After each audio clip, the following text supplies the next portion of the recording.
bug. You bug. Bug looking ass. You so bug. You bug. You're so bug. You're so bug. Ikibang. You so ugly. You so ugly. Okay, then find me then. Find me then. Okay, then find me then. Find me then. Find me then. Find me then.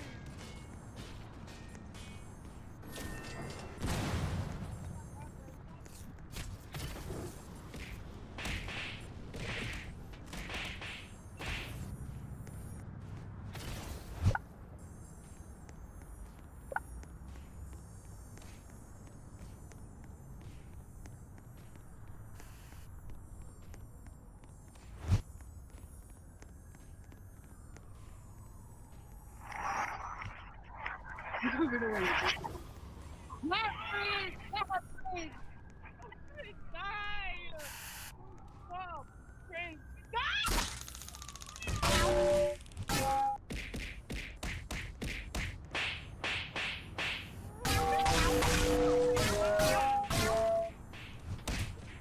Freeze, get her! Freeze! Drop her! I'm on half alive.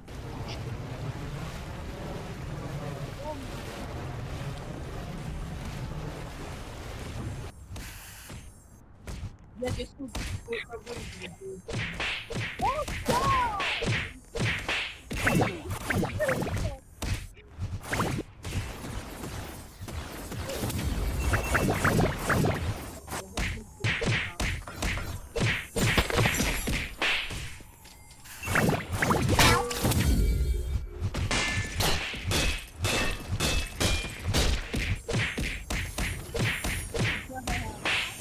Right? I mean, this is my birthday.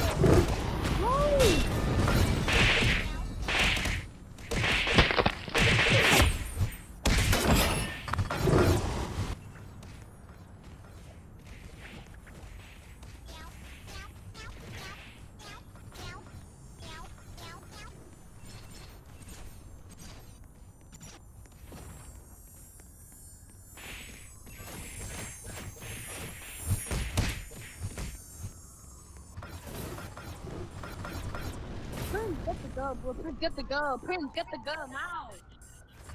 Bro, the guy that asked me to my fucking phone.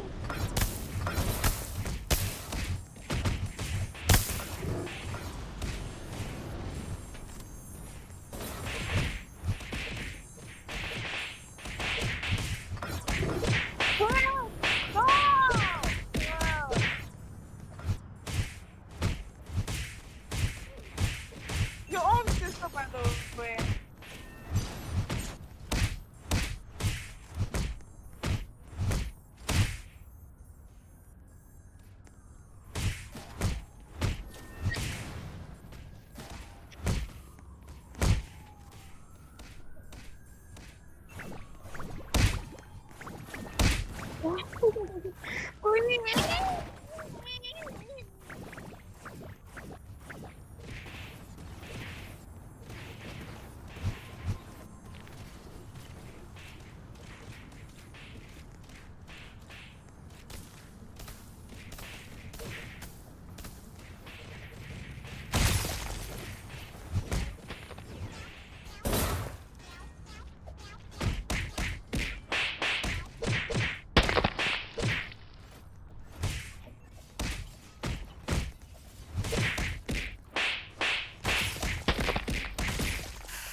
Stop!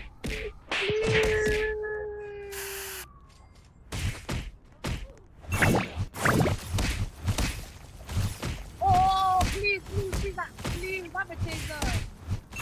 Please, have a taser. That's why I so ugly. Get scammed. You got scammed, mate.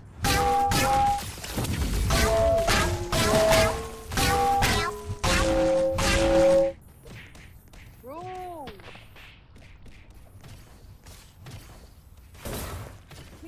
How did you get my bubble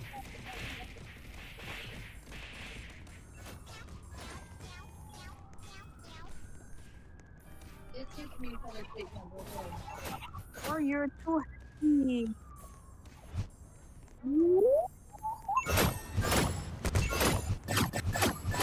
Oh my god. Bro.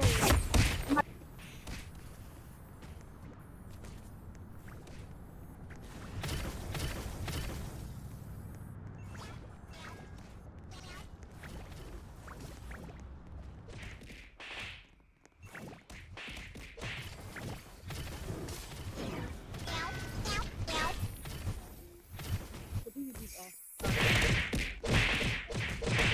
You gotta be real quiet on the key.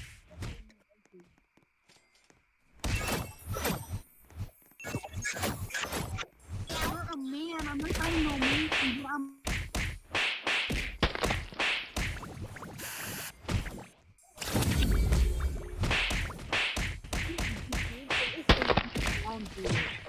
Stop!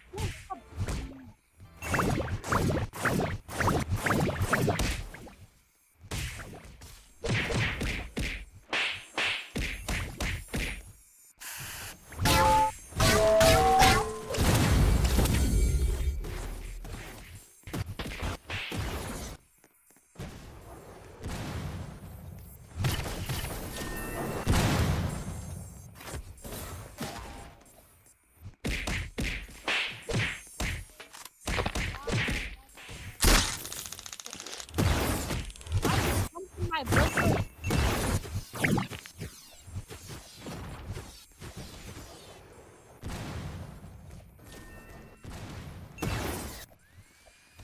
Leave him alone. Leave him alone. Eh, get away.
Oh my god,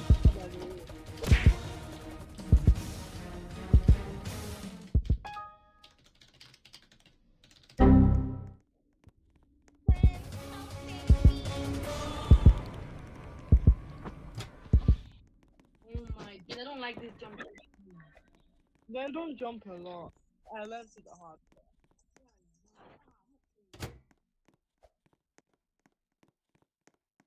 Yeah, I can't go on.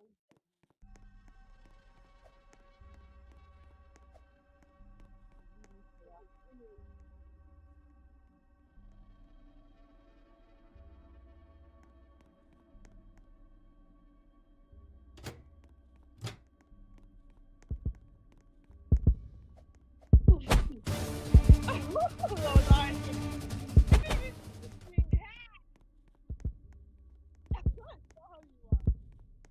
Prince, you didn't even save me. I'm gonna die.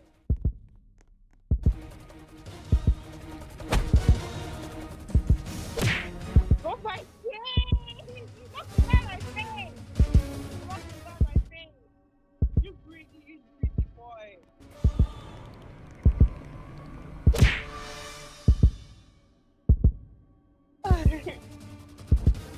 You are fat. You have to come closer to me. Yeah, man.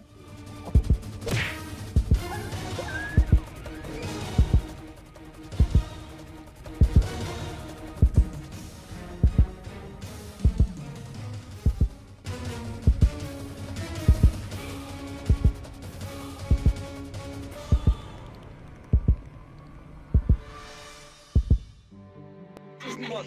If I did not help you, and if most of the time when I was looking, I was Prince, Prince, stop chatting, please. Stop chatting. wait.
Hey, anyone want download library right now?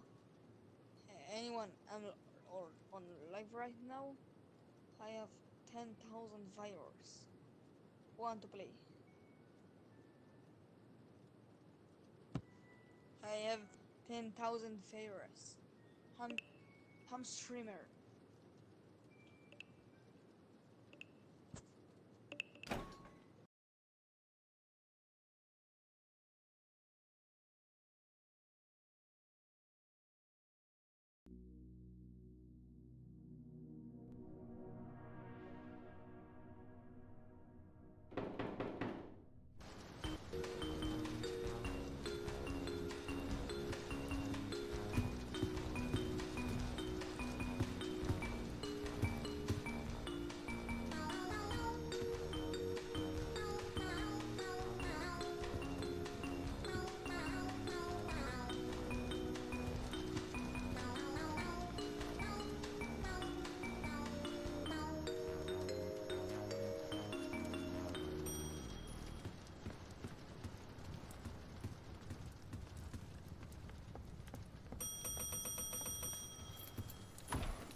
nu trebuie să... Ei! Opa! Nu. Unde sunt?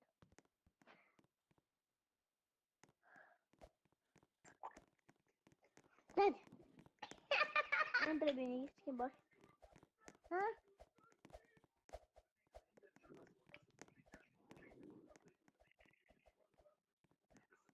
Stai. Au!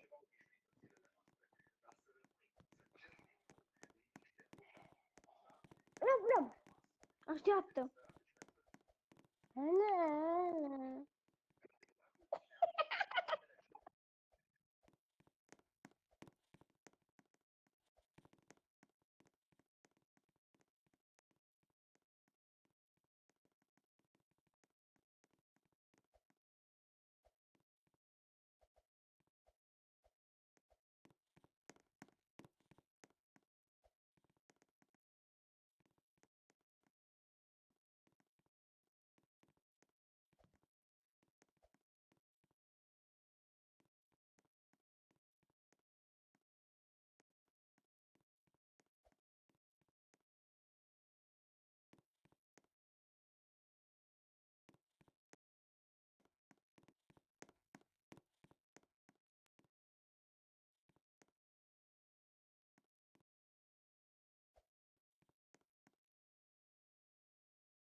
bronze final, FIFA are calling it. But then they would. Danny Murphy, what are you calling it? A third place match? What do you think of it? Well, I think the main story is the Mbappe one. Can he get another goal or two to put the pressure on Messi? That's probably the highlight of it. I mean, some of these players, of course, who haven't had many minutes will enjoy the experience, I'm sure. I would have loved the opportunity, so I think there's a few of them out there who've got a point to prove, but the majority of the players have had a long, long season and summer, so they'll be looking forward to having a break and getting through this without any injuries or, you know, worries, ready for the summer and the new season. You were saying, Danny, when you were down there on the pitch with Kelly a little bit earlier, there's a little bit of a breeze down there. There's absolutely none up here, but it's a really tough conditions in which to play. It really is. I mean, it's very humid. Self-motivation is key. You've got to push yourself through. You really have, because down there it's going to get warmer and warmer. But there is a breeze, a little one. Same for both teams. It's about keeping the ball, isn't it? It's about being on top of your game, moving the ball quickly and letting the ball do the work. But I'm fascinated to see how both teams respond to huge disappointments. If you haven't seen the news, Morgan Rogers there, England's number 17, is going to Chelsea. Apparently agreed for a tad shy of £120 million. Our referee today is Jesus Valenzuela from Venezuela, his fourth game of his second World Cup. He took charge of matches involving both France and England at the last one. His assistants are Jorge Urrego and Tulia Moreno.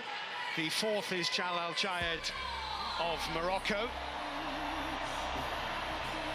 And the lead VAR is Leodan Gonzalez of Uruguay.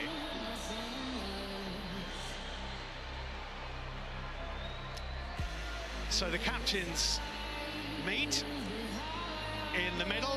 Let's have a look at the starting lineup. Deschamps' last selection for France shows 7 changes to the one which succumbed to Spain with a whimper, really. And he's been roundly criticised for his substitutions in that game by the French press, by the way, which sounds very familiar. Saliba is injured. Cherki, Konate, Zaire Emery and Malo Gusto all start their first games at this World Cup.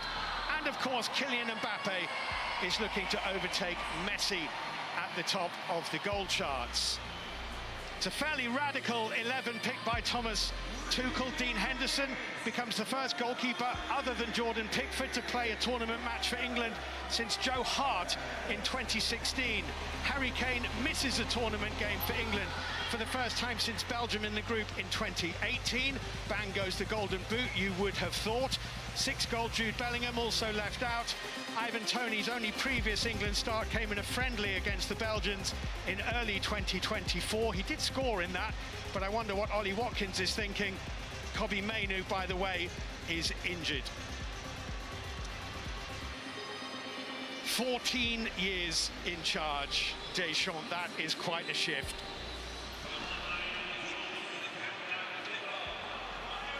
It's an important afternoon for Thomas Tuchel. It wasn't so much that England lost, though that was hard to take. It was how they lost.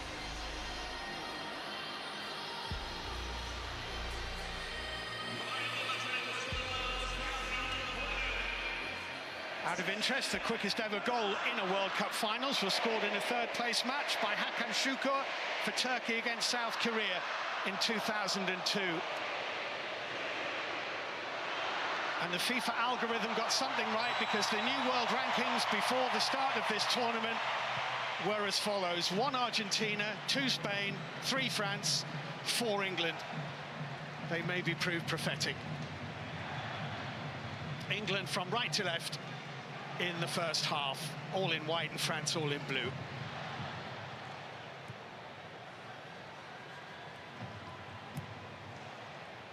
Eze is in a deep midfield role alongside Declan Rice as we start the game. Here he is.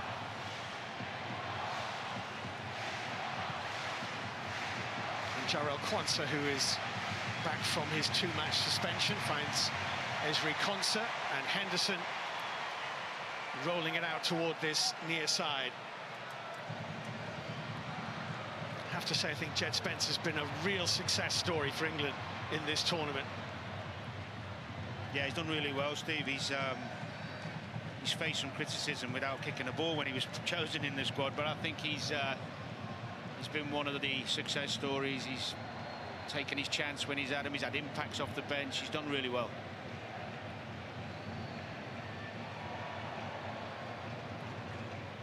Here is Morgan Rogers. Knocked off to Eze. Rogers wants the return pass. It's Marcus Rashford. Surprisingly, it's his 24th tournament game as he spins that in. And it was well dealt with.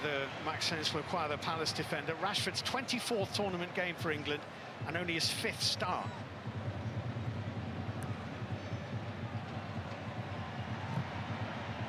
Theo Hernandez trying to get it forward. That'll be a French throw. It was a great ball in from Rashford early on. Tony nearly getting on the end. That's what he thrives on, crosses like that.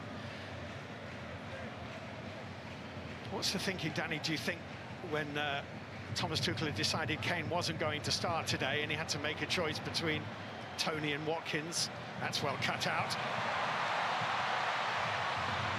Rice hits it well and scores! Declan Rice for England. Not quite the fastest goal of this tournament, but fast enough. England have the lead.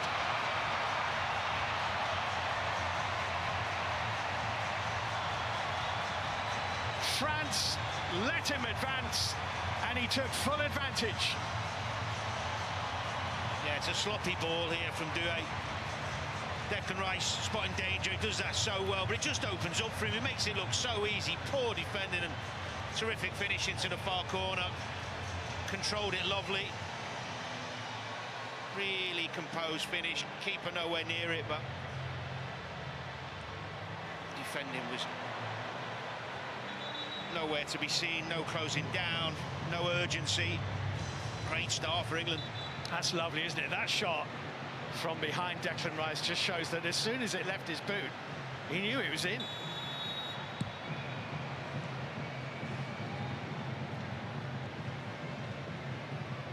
Well, that's a fillip which England needed. Makes the game a bit better as well. It means the French have to come out a little bit more, play with a bit more urgency, which will suit England with the quality of players on counter-attack that we have. Here's Malo Gusto.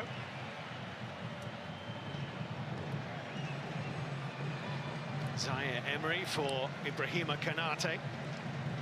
Neither of those two have featured much in this tournament. Rabiot has, and his substitution at half-time against Spain in the semi-final was the big bone of contention for the French media. He picked up a yellow card early on in the game. Deschamps took him off and replaced him with Manu Kone. Many felt that Tchouameni warranted being replaced. Yeah, I think that was fair. The problem is Rabiot had been in another altercation after that yellow, hadn't he? You and I. Oh, that's nice from Rabiot into Kylian Mbappe. Mbappe driving it into England's goal scorer, Declan Rice.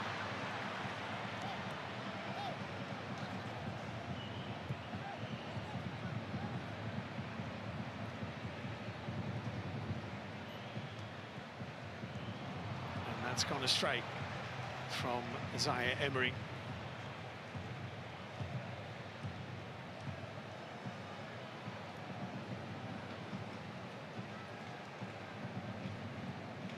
England a 4-3-3 almost in possession. Rice at the base of the diamond with Rogers and Eze either side. Rashford, Tony and Saka. Here's Kwanzaa.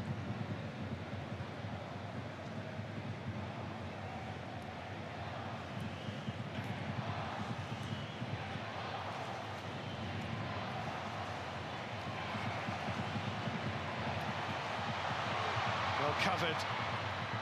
Konate sorting his feet out. He often looks like he isn't going to, but he generally does.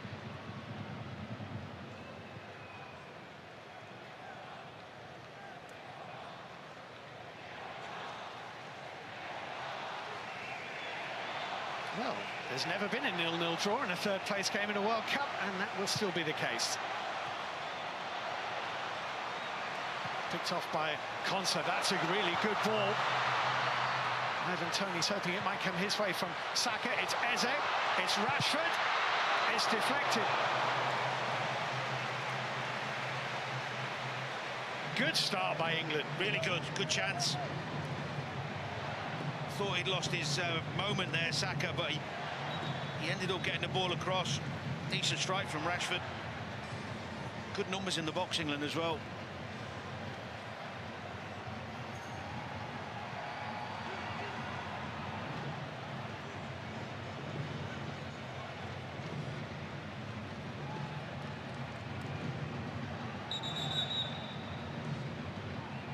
Declan Rice is being asked to touch the ball back toward the line of the quadrant.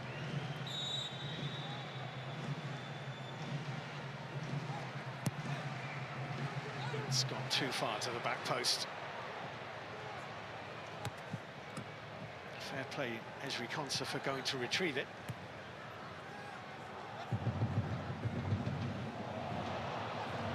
Morgan Rogers, Tony's in a good position.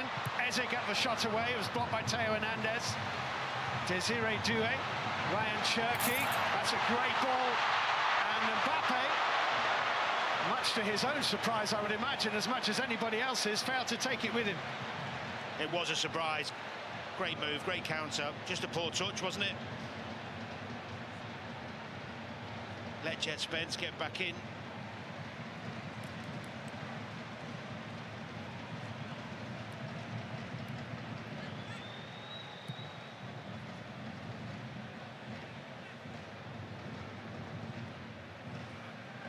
Eze.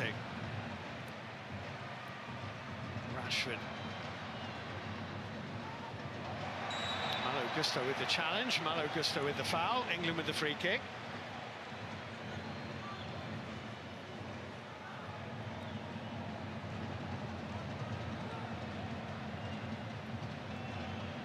We've got so many wonderfully creative, gifted footballers in our squad. That's why it was so disappointing the second half against Argentina, because most of them weren't on the pitch.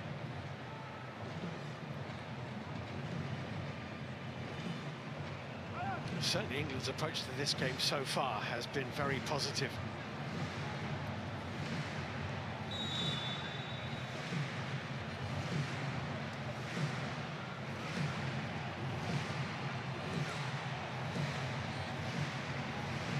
Declan Rice to deliver this free kick.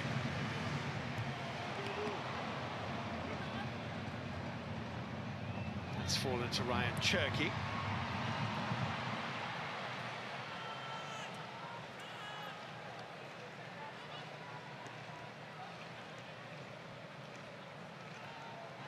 Bit of a surprise that Declan Rice was in from the off today, because he's had his illness and injury issues here, but England will be very pleased that he was. That was a lovely goal.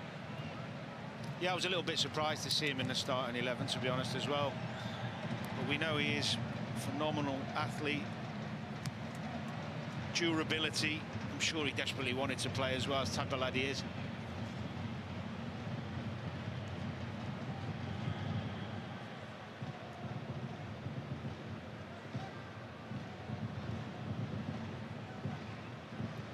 Good ball. Great run too by Rashford, well covered Malo Gusto.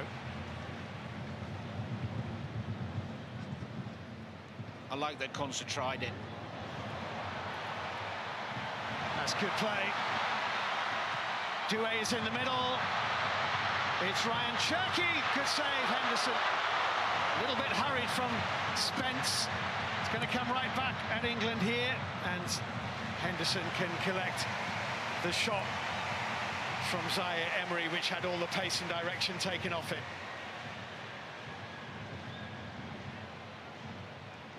Decent save. You expect him to save it, of course. Starting to find their feet a little bit, the French.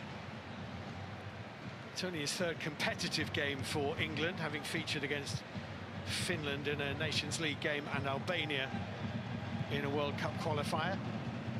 But Pickford's run of 33 consecutive games for England at major tournaments comes to an end here. Oh, that's onside, Saka for England. Ivan Toney's desperate for it. Saka scores! Offside. is offside.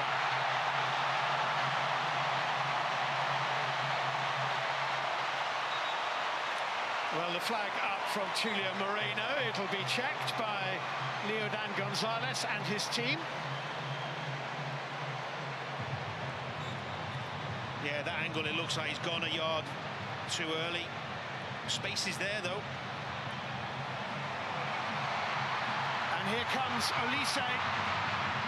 Well snuffed out.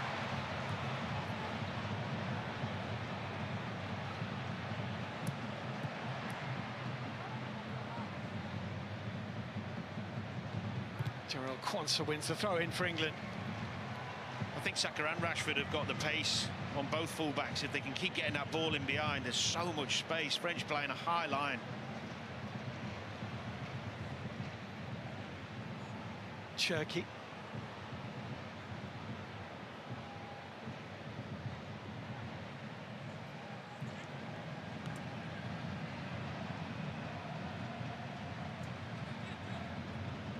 Olise. Lots of stories about Olise possibly moving to Real Madrid after this tournament, flying about in France. They're talking about 220 to 250 million euros, which would make him comfortably the most expensive English-born footballer ever. And if it was at the top end of that, it would beat the Neymar record. I mean, he's a wonderful player, but I don't think any player's worth that. And he's enjoying his time in Munich, and he's been a revelation there this season, that's for sure. Here he is. That's lovely. And there's more space still for Olise, and then Jet Spence got across really quickly. And Ivan Toney's bumped in the back and tried to take that free kick quickly. Lacroix got in the way. He's actually making a good point to the referee that he wanted to take the free kick quickly. There's the offside of Saka, just a yard. Jet Spence did well again there with Olise. Followed him all the way. Very disciplined. Good stuff.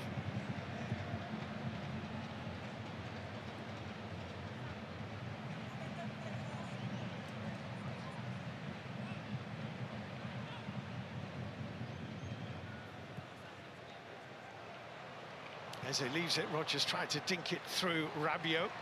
Zaire Emery. Mbappe's lovely turn. Warren Zaire Emery here.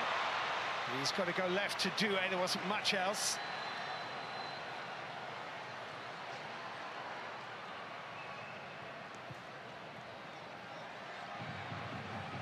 Mbappe, they double up on him. And he skips to the byline, and Marquez there for England. It's a French corner. French are just waking up.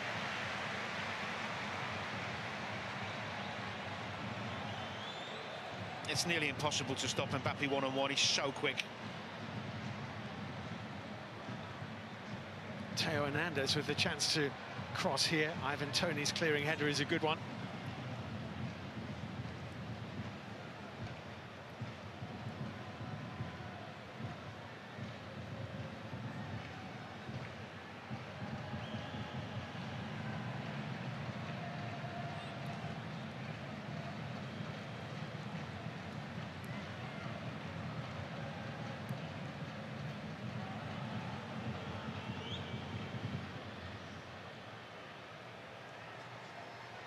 Lacroix, Konate.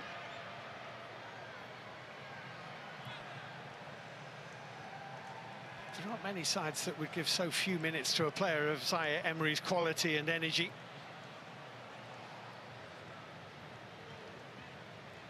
He's a super young talent.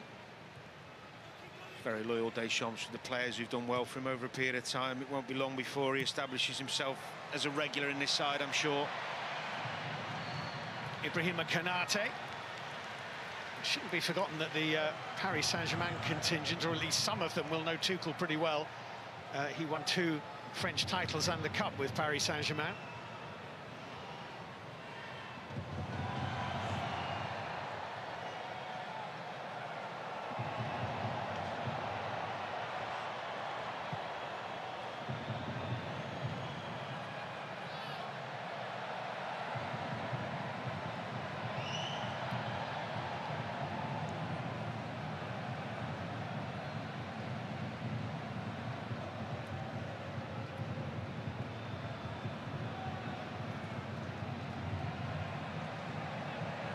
Gay looking to release Rashford. Gusto was shoulder to shoulder with him, and it drifted through to Mike Magnon anyway.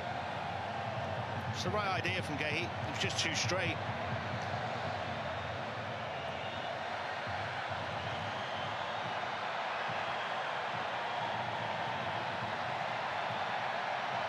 Zaire Emery looked to be in a bit of bother then for a second. Rabiot.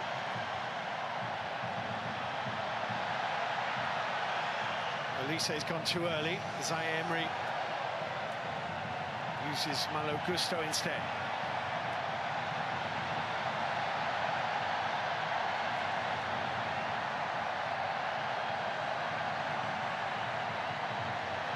That's a wonderful ball. Saka is in behind. Lacroix is chasing him. Saka, really important deflection that. Well, they're getting so much joy from Saka and Rashford. Well, Saka's got to beat into Fernandez. He's onside this time. He's probably thinking, should I have a go on my right? But he knows he's got to get back on his left, and the Lacroix reads it well. Good defending from him, actually. Just caught his toe, but it's a real threat, Saka.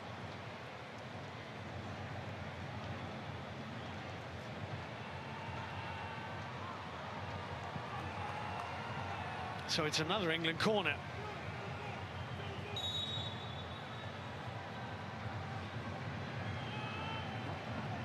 Rice again from this side for the second time. And the header is in! Ezri Konsa makes it. England 2, France 0.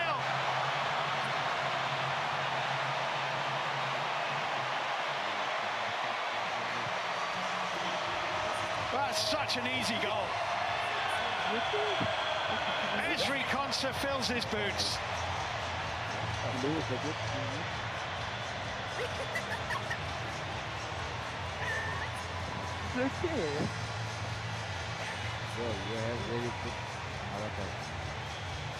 And England a good value for that. Yeah, they've been a real threat. I mean, set plays were always good on, but it's a good ball in from Declan Rice to a great area. And Konsa just gets the better of his man, Rabiot. Too big, too strong, wants it more. And then, of course, we don't see men on the post these days, which is a bugbear of mine, but that's for another day. Great header. Great leap.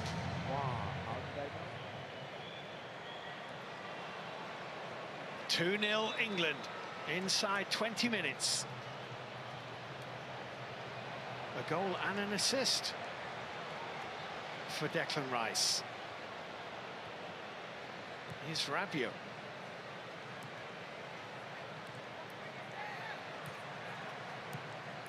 Brilliant from Rice, that. Just a little bit too much pressure on Malo Gusto.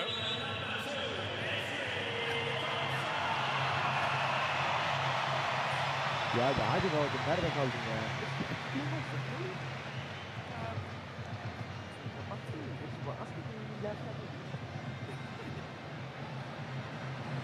And Henderson.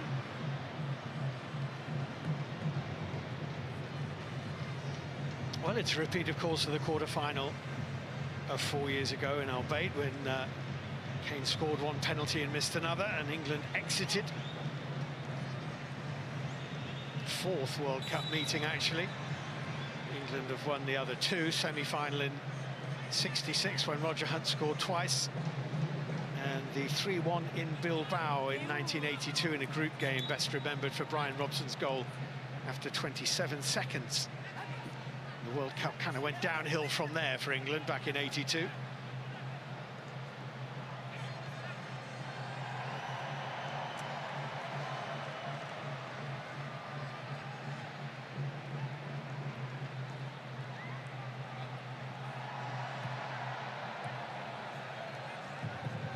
Good ball. It's a lovely ball. Tony looking at the flag on the far side. Ivan Tony looking at getting through Ibrahima Konate, which he did, but it was offside. It was close, really close, but it was good movement from Tony and a super pass as well. Been really bright, England, really sharp, going forward especially.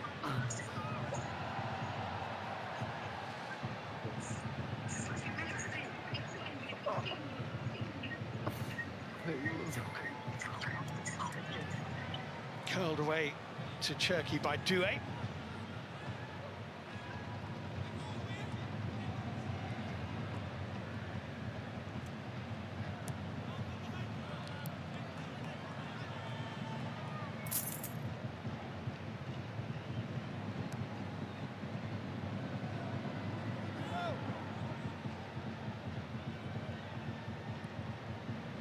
Speared from Le Croix to Malo Gusto, Olise.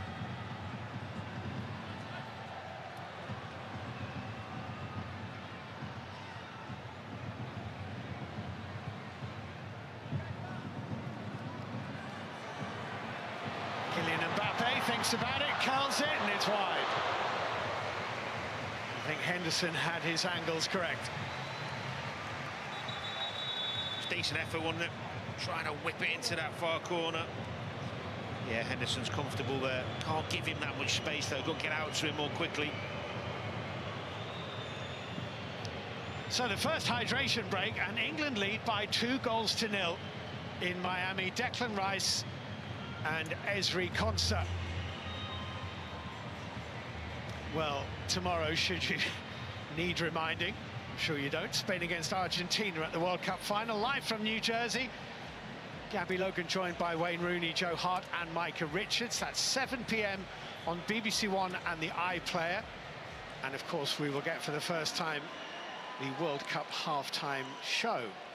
Also live commentary of the World Cup final on 5 Live and BBC Sounds, and plenty of preview content on the BBC Sport website and app tomorrow in the build-up to the game. And you can also follow the World Cup final in our 3D experience. That's tomorrow, BBC One from 7, the final.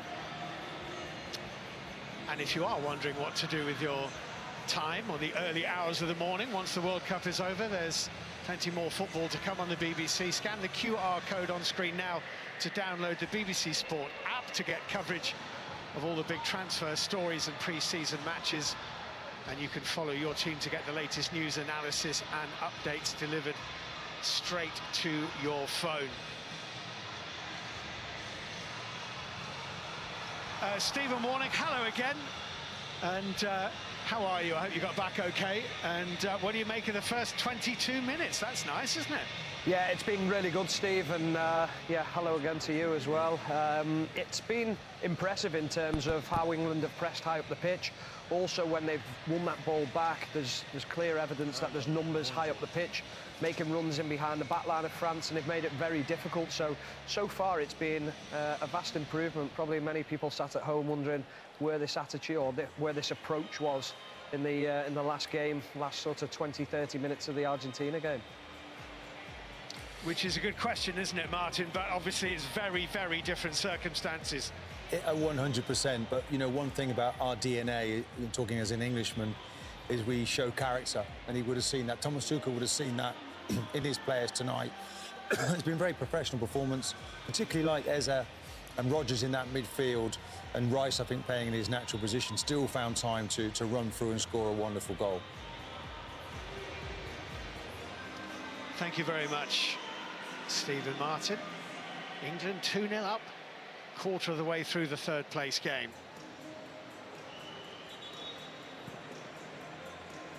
I think Didier Deschamps will be feeling pretty disappointed with how the game is going so far in his last match as France manager after 14 years. Yeah, definitely. I mean, they've been poor defensively, not been at the races, and that's a mental thing. It's an attitude, isn't it? It's not a talent thing, we know that. And it's understandable in some respects, I suppose. Martin was right, you know, the attitude of English players generally very, very good, very professional. But the French do look a little bit off it, not playing with the same intensity, especially without the ball. It's not been confirmed by the French Federation, but it's pretty much an open secret that Zinedine Zidane will be the next French manager.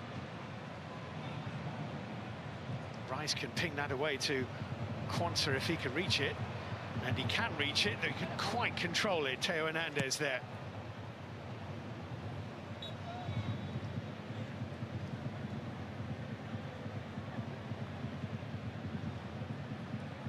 Well, right back is a problem position for England, and Quansah might be part of the solution going forward. England's next game will be against Spain, a Nations League match. Then there's qualifying for the next Euros. Even though England are co-hosts, all the co-hosts do have to qualify, though UEFA have made it incredibly difficult for them not to. It's amazing how it's become a problem position when not so long ago we had Kyle Walker, Trent, Reece James, Trippier, four of the best right backs in Europe, and now I mean, Reece is still a wonderful player, of course, but he doesn't seem to be able to stay fit long enough.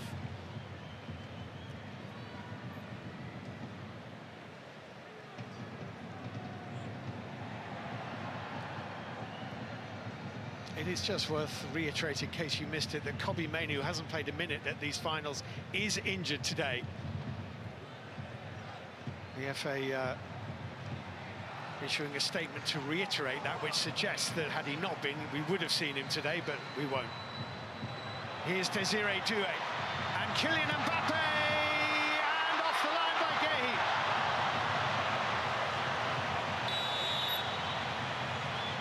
Offside has been given, so that wouldn't have counted. Nevertheless, good defending. Absolutely good defending. Didn't stop, got back. Good play, wasn't it? Doué coming in off that left-hand side. Clever little pass. That's tight.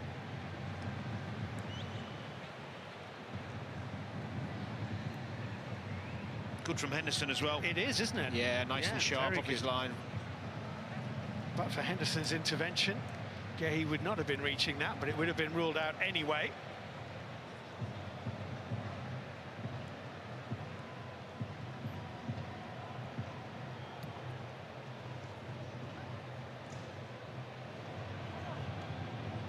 This is Zaire Emery.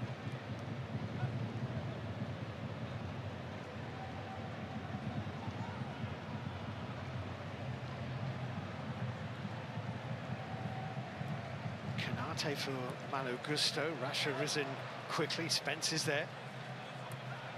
Poked away from Spence by Olise. Play on, says the referee. Cherki feeds Zaire Emery.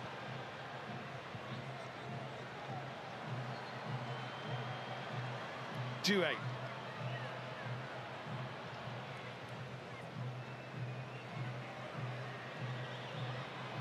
Mbappe's little Ali shuffle, and then the crossfield ball which Malo Gusto just keeps in play.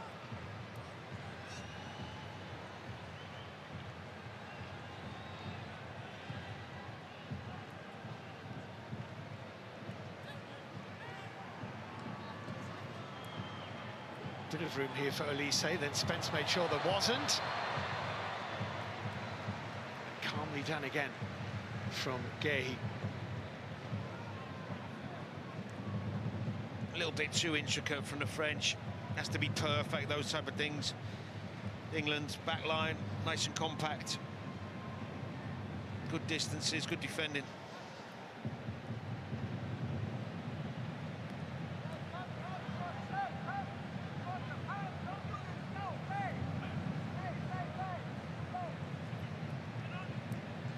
Back here from Tony. No foul, referee didn't see one. Kylian Mbappé from Olise's pass. And Mbappé, he couldn't wriggle through Declan Rice. It's a good job he was there, Rice. Great feed from Mbappé.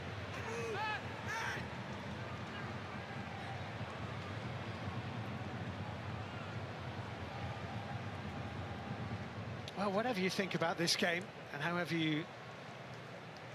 these players might have felt about playing in it on 48 hours ago or 24 hours ago, I'm sure that once they're out there on the pitch, you want to win it. England look like they want to win it for sure. They do. Those competitive juices get going, and you're up against top players. You want to compete and show them your quality. Declan Rice is wearing the armband today. He'll be proud. He wants to put in a performance as the captain of England, which he is so far. He's been absolutely superb. Konsa, who's notched his second international goal today. Here's Rashford.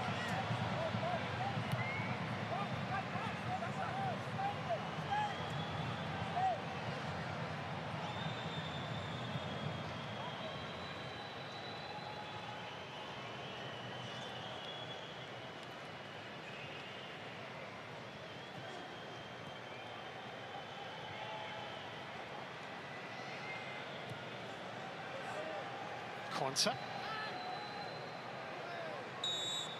Free kick's been given for that foul after the ball had been played by Quansah.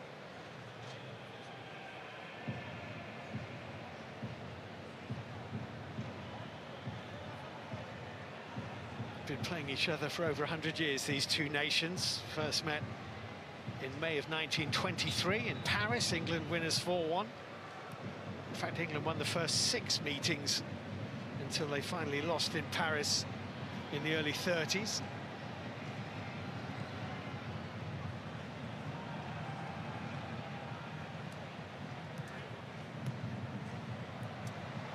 Eze. Oh, that's a shame. It hit Spence on the heel.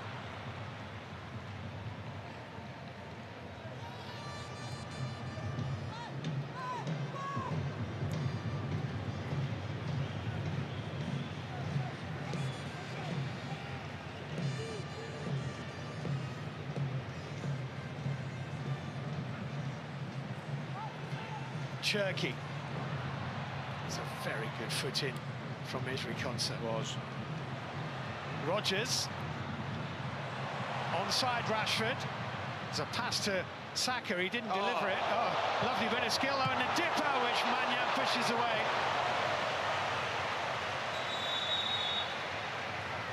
Well, the flag is up again on the far side. Rashford's effort wouldn't have been ruled out, that's for sure. Look at that. Beautiful. Strikes the ball so cleanly and crisply. It's a great save.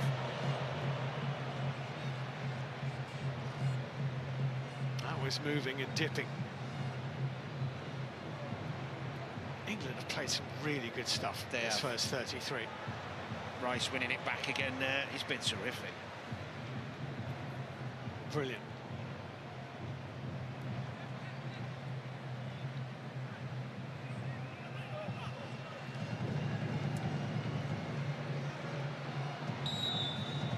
There was a little pull there by Spence on the shorts of Ryan Cherky. Third goal would have been nice. Just when you, if you're looking at this French attack and the quality they've got, never comfortable at 2. 3 would be nice. Dropped over the top. Mbappe cuts inside, and Henderson denies it.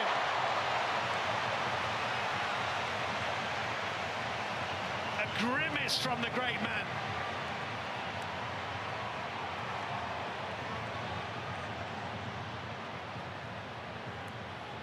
Not sure he got it too cleanly.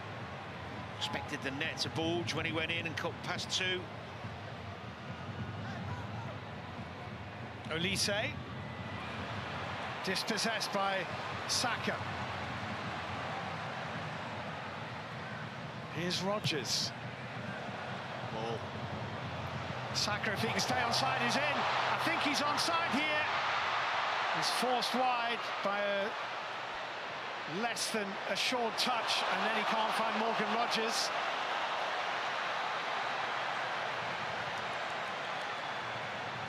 And France, a little surprisingly, kind of amble forward.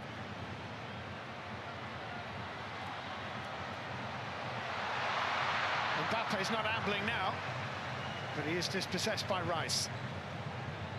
Just watch Morgan Rodgers sprint 60, 70 yards back to try and get back in there. Love that mentality. Cherky. It's come back to Ryan Cherky off Spence. Rabiot's arrived in the box. Ryan Cherky. Olise, Doué, Cherky. Henderson got a very firm glove on that. And look at this. Saka's ball sends Rashford away. Marcus Rashford, good save. Bukayo Saka, blocked by Lacroix. Rashford. Ivan Toney's arrived at the back post. They don't need him. Bukayo Saka makes it 3-0 to England.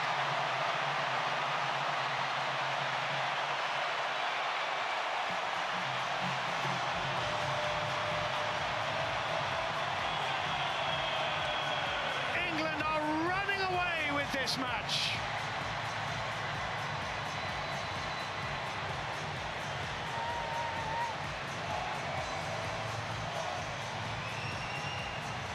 Mbappe can't believe it. It's all that space in behind. It's a great counter. That's what you've got when you've got Saka and Rashford in the team. Look at how high the French are. It's such bad defending, but fair play to England. He gets in here, Rashford. Keeper does well, but it falls to Saka. This one's cleared off the line. Takes his time, Rashford.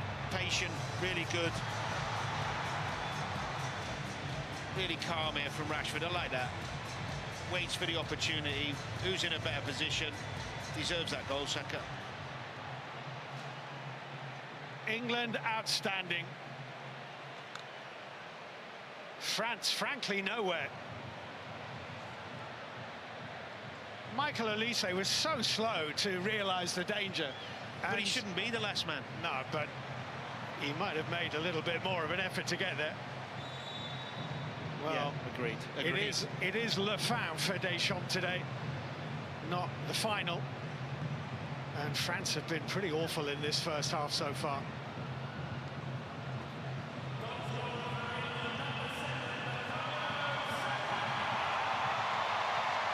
And England have been really, really good.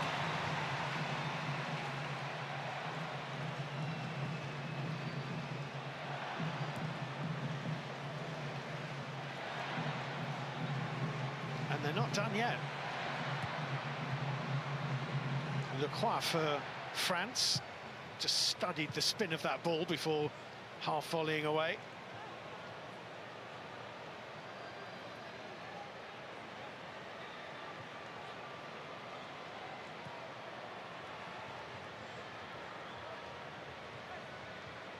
Well, you have to credit England. They've had one less day recovery. They've done far more travelling than France in this tournament, who played all their games in New Jersey, Philly or Boston until the semi-final against Spain in Dallas. The starting 11s, England have played more minutes than the French. The French look dead on their feet. England look exactly the opposite. Rashford's skipping run and then a ball which is comfortable for Mike Maignan. He did all the hard stuff brilliantly, travelled with the ball well, used his skill, and then maybe tied legs on the cross. But there's been so many outstanding performances in the first, where are we at, 40-odd minutes, 37 minutes, or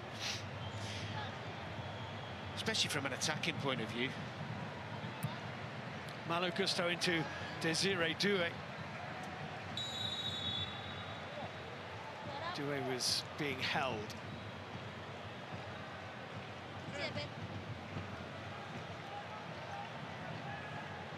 Olise plays it quickly.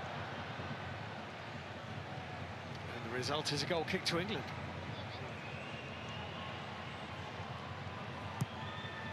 I hope we don't go to a back five second half. Let's stick Big Dan Burn up front. There's so much space there. There's goals there for him. Go, keep going. Oh, Eze nearly gave it away, but Rice was there. Look at this. Little pockets of space England are finding. Eze sends it away to Bukayo Saka. England been irresistible here, and that's just bobbled promisingly across the face of Mike Maignan.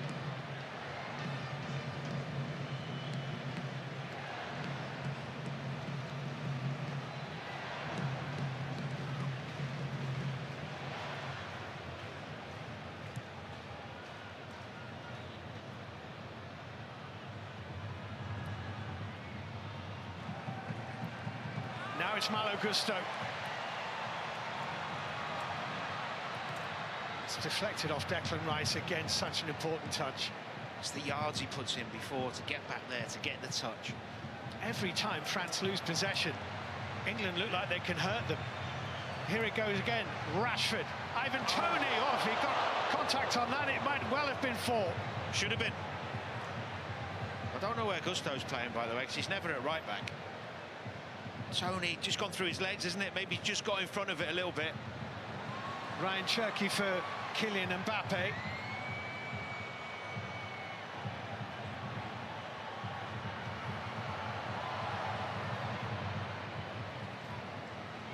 Cherky again, poor touch. I very much doubt in his 186 previous matches as France's coach that Didier Deschamps has watched his side play a worse half.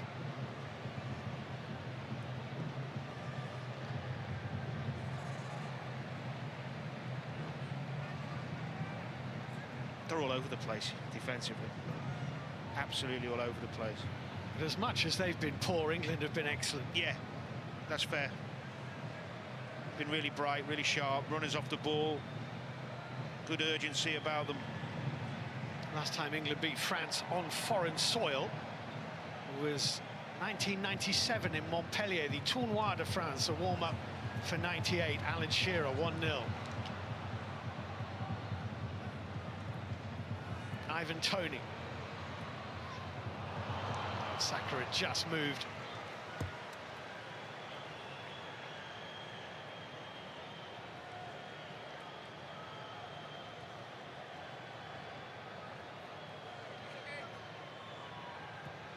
Declan Rice has been majestic. He's been all over the place, hasn't he? He looks fresh, sharp, determined. The goal as well. It was a nice way to cap off a good performance, but we're not done yet.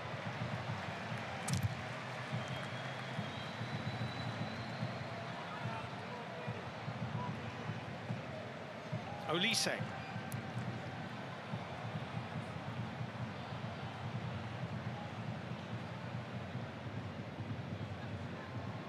Lecroix.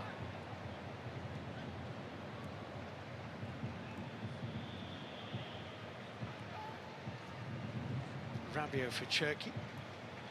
Olise. Gusto. Into the area of the England penalty area where there were no blue shirts. And here they coming in with the fast counter. Sorry, Steve. Cherky he'd lost Eza there for a second. Just didn't quite fall to him. Just switched off for a second and he was free, but he didn't get there in time, thankfully.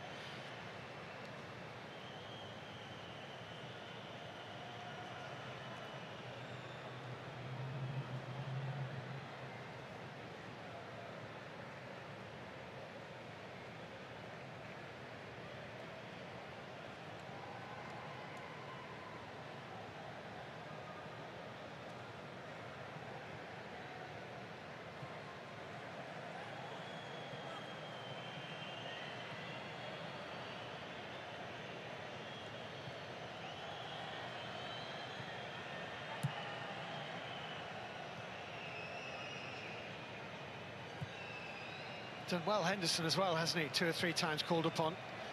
They've all been at it. They've all done well. All been sharp.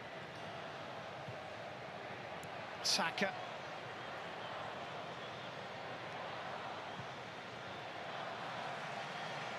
England have played with a joie de vivre. France as though they just want to leave. That's off the head of Gusto. It's a free kick to England.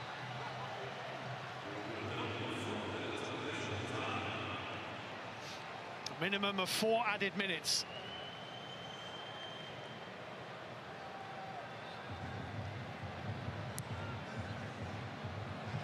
Well, it's played to Declan Rice, who wasn't watching, but luckily, yeah, he was.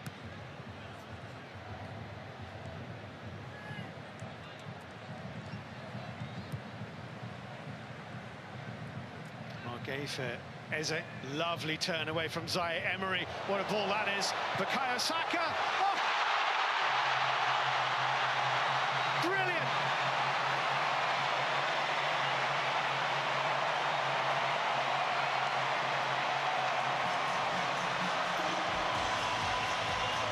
France are being taken apart by England. Absolutely thrashed by England. Saka again. France 0, England 4. What a finish. Brilliant from Eze as well. This here, taking the ball under pressure. Nice and positive. Spots the pass. Look at that for an early finish.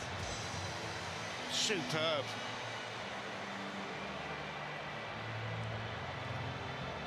What a half. Well, if it stayed like this, it would be France's biggest ever margin of defeat in a World Cup match. We've only played half of this World Cup match.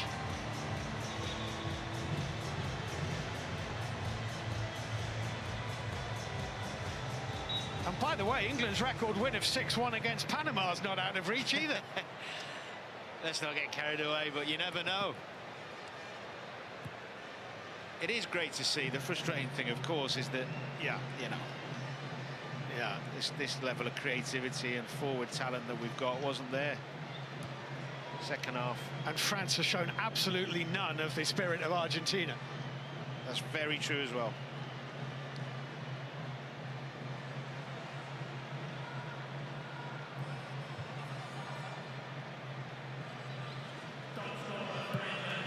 That's picked off by Declan Rice. There's time for a fifth here. Ivan Toney, Ez's made the run. Saka's on a hat-trick. Rashford, I think rightly, suspected he would be offside.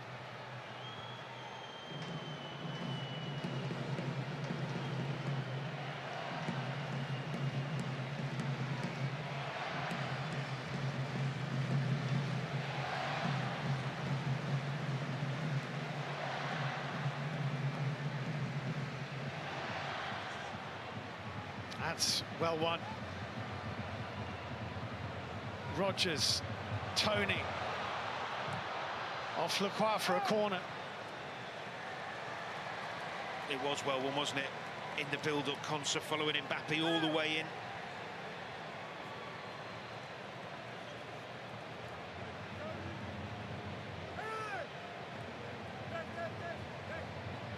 Well, it was a bold selection.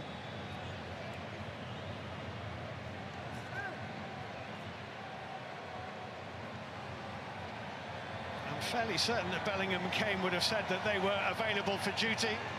Quite a big shout to leave them out. But England have been utterly dominant.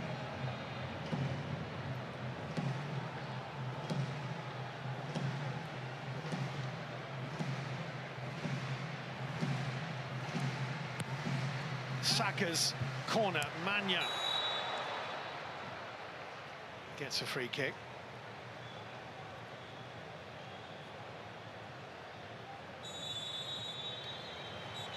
Well, some people would say that the bronze final, as FIFA call it, is not much of a match. It's not been much of a contest, I know that. Half-time in Miami. France 0, England 4.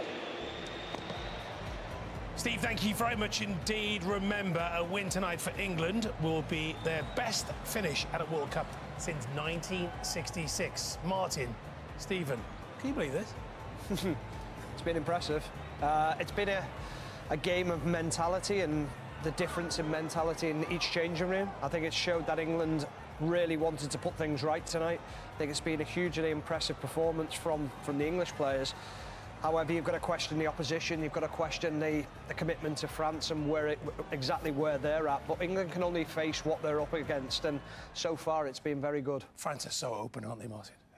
They are, but you have to applaud what England are doing. It's a really good performance. We're seeing great early passes from Eza in that midfield. I really like the look of those two Rodgers, those 10s in the pocket. Saka getting early possession suddenly, and he looks a completely different player. I mean, you do hark back to the last game. Saka doesn't take to the field. Rashford comes on in the 96th minute. There's that feeling about this match, but they can only beat what's in front of them, and they look really emphatic at the moment, England. Yep, and Declan Rice got England underway.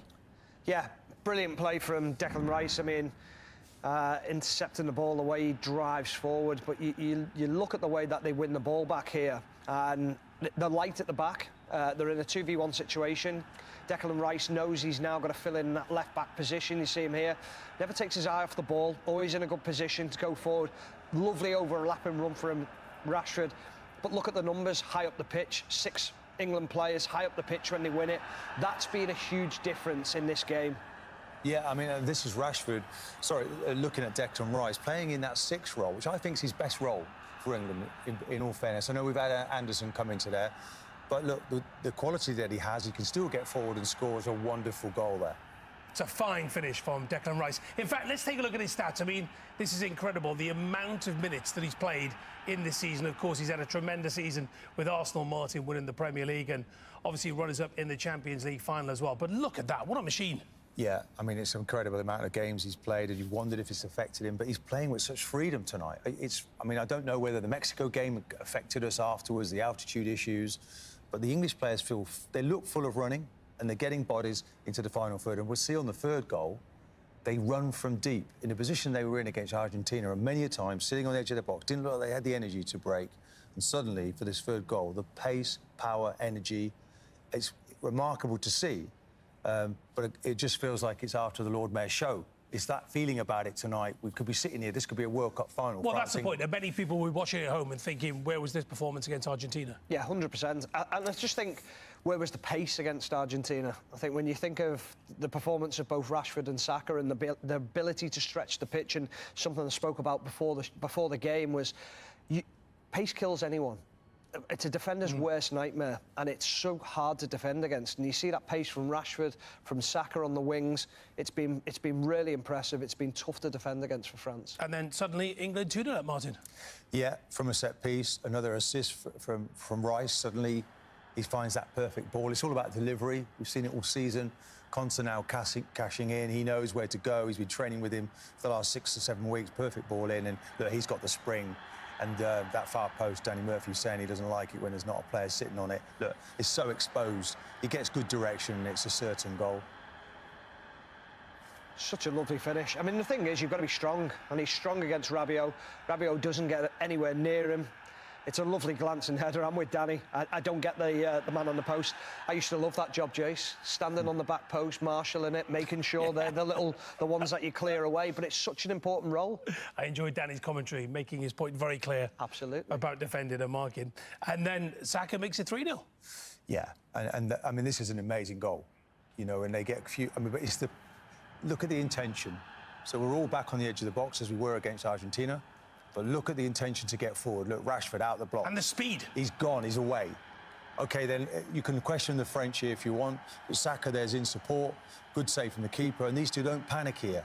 You know, it's a shot and a block, but they try and find a way to get this back in. And this lovely little reverse pass, and then Saka puts it away. Great finish. Let's just talk about the composure here from Marcus Rashford. Yeah, lovely. I mean, I was really surprised that he didn't come on in the Argentina game earlier. I thought he'd have a huge effect on it. I think he's had a brilliant season for Barcelona.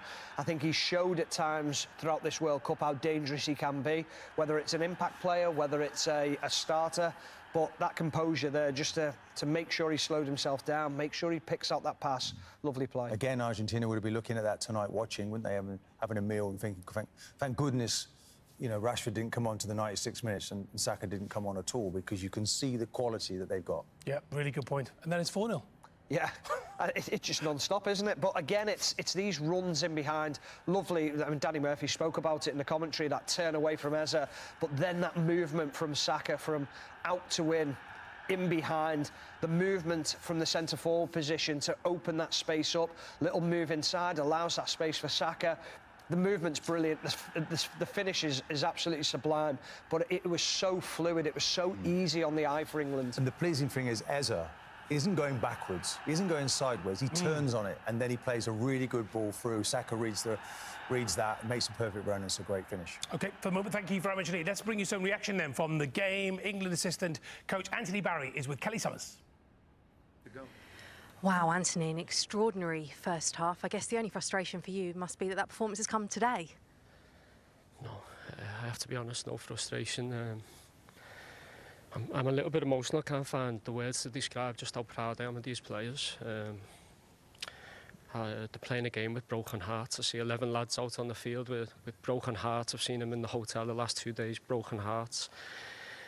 And what we find, they can build a performance like that just through pride of playing for England. The team spirit we've built the last 7 weeks, it's just been a privilege to watch. And I know what the cynics will say, it's too late, but we still play against a world-class opponent. And that 45 minutes, I'm so proud of the boys. Of course, there's 45 minutes to go, the game's not done, anything can happen, but in isolation, I'm proud of the team, and hopefully everyone back home is as well. Thanks, Anthony. what a very, very passionate and emotional interview. Yeah, listen, he's been in the camp for so long. Yeah, of course you can, because one thing that Thomas Tuchel talks about, and Anthony Barry's talked about it, is having like a brotherhood within the team and how tight they are as a unit. I think you can see that from the emotion that he showed there. I think he's probably emotionally drained as well from what's happened, and they're probably looking back at things. How could we have done things differently? He talks about being a little bit cynical there, but yeah, listen, that's what we want to see from him. You sense a care though and a love for the players in the squad. Yeah, 100%. And you have to have that. There'll be other chances. The Euros coming up, and then maybe hopefully another World Cup. They're building towards something special. There's a lot of hurt, and he's seen it throughout the group, and he's so proud of their performance. And you have to applaud what England are doing here, by the way, because it would have been easy, wouldn't it? Just to lay down in a corner and not really fancy it, but they've certainly come out fighting tonight. And also, the point is, what might have been. OK, for the moment, thank you. Second half to come shortly. The first ever 2018 World Cup has been something of an odyssey, and it all comes down to Spain-Argentina in New Jersey tomorrow. 48 teams, down to just 2. We have reached the end of the journey. Oh, extraordinary! 6 weeks, over 100 matches, an epic voyage. They've faced legends, idols, heroes. They fought against the odds. They've battled the gods. For these 2 nations, there will be very different outcomes. For one, despair and defeat.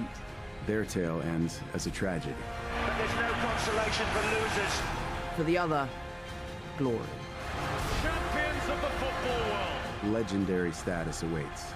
They've won the World Cup final. A victory celebrated by the future generations, forever and ever. It's time for the World Cup final.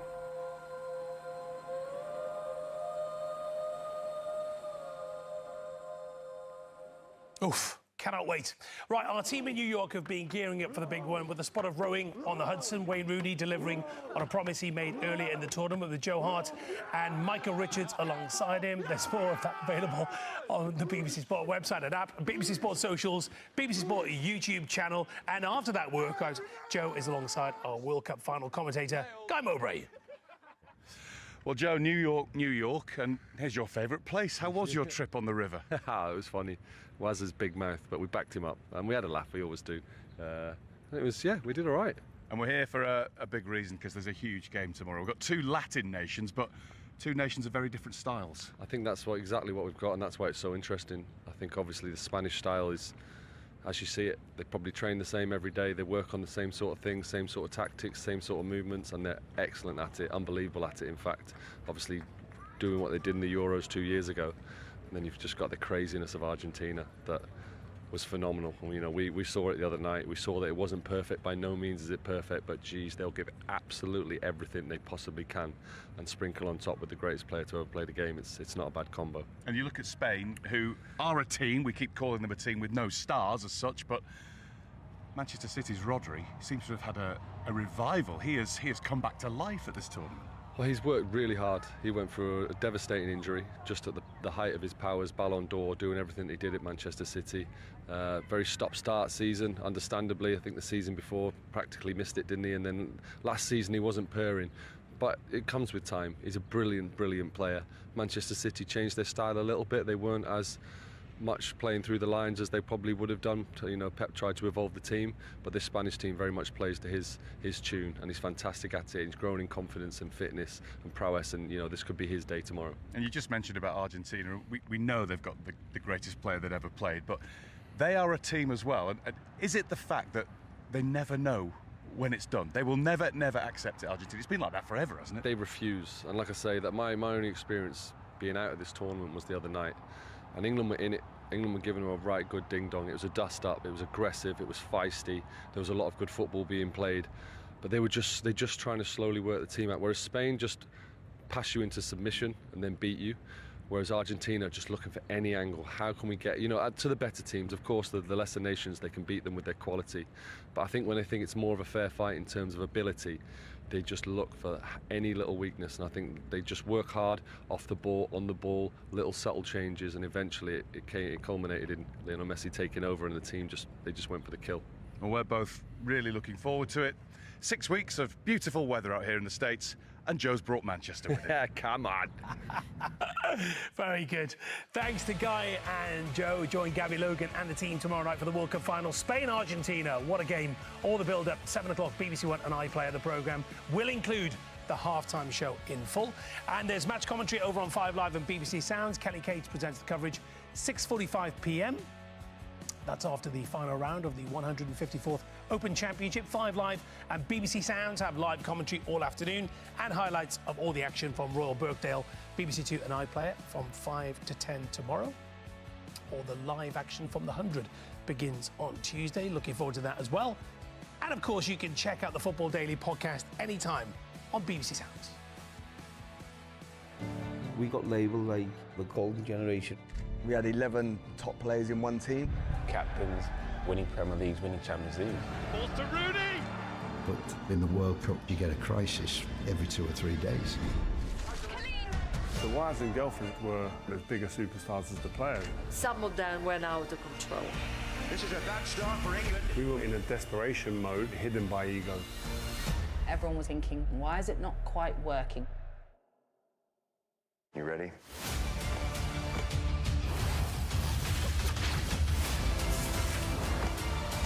Who is that guy? I'm just a friendly neighborhood Spider-Man.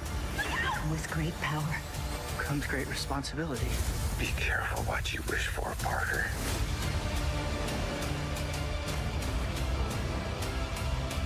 Spider-Man, the full collection, streaming from the 19th of July on BBC iPlayer.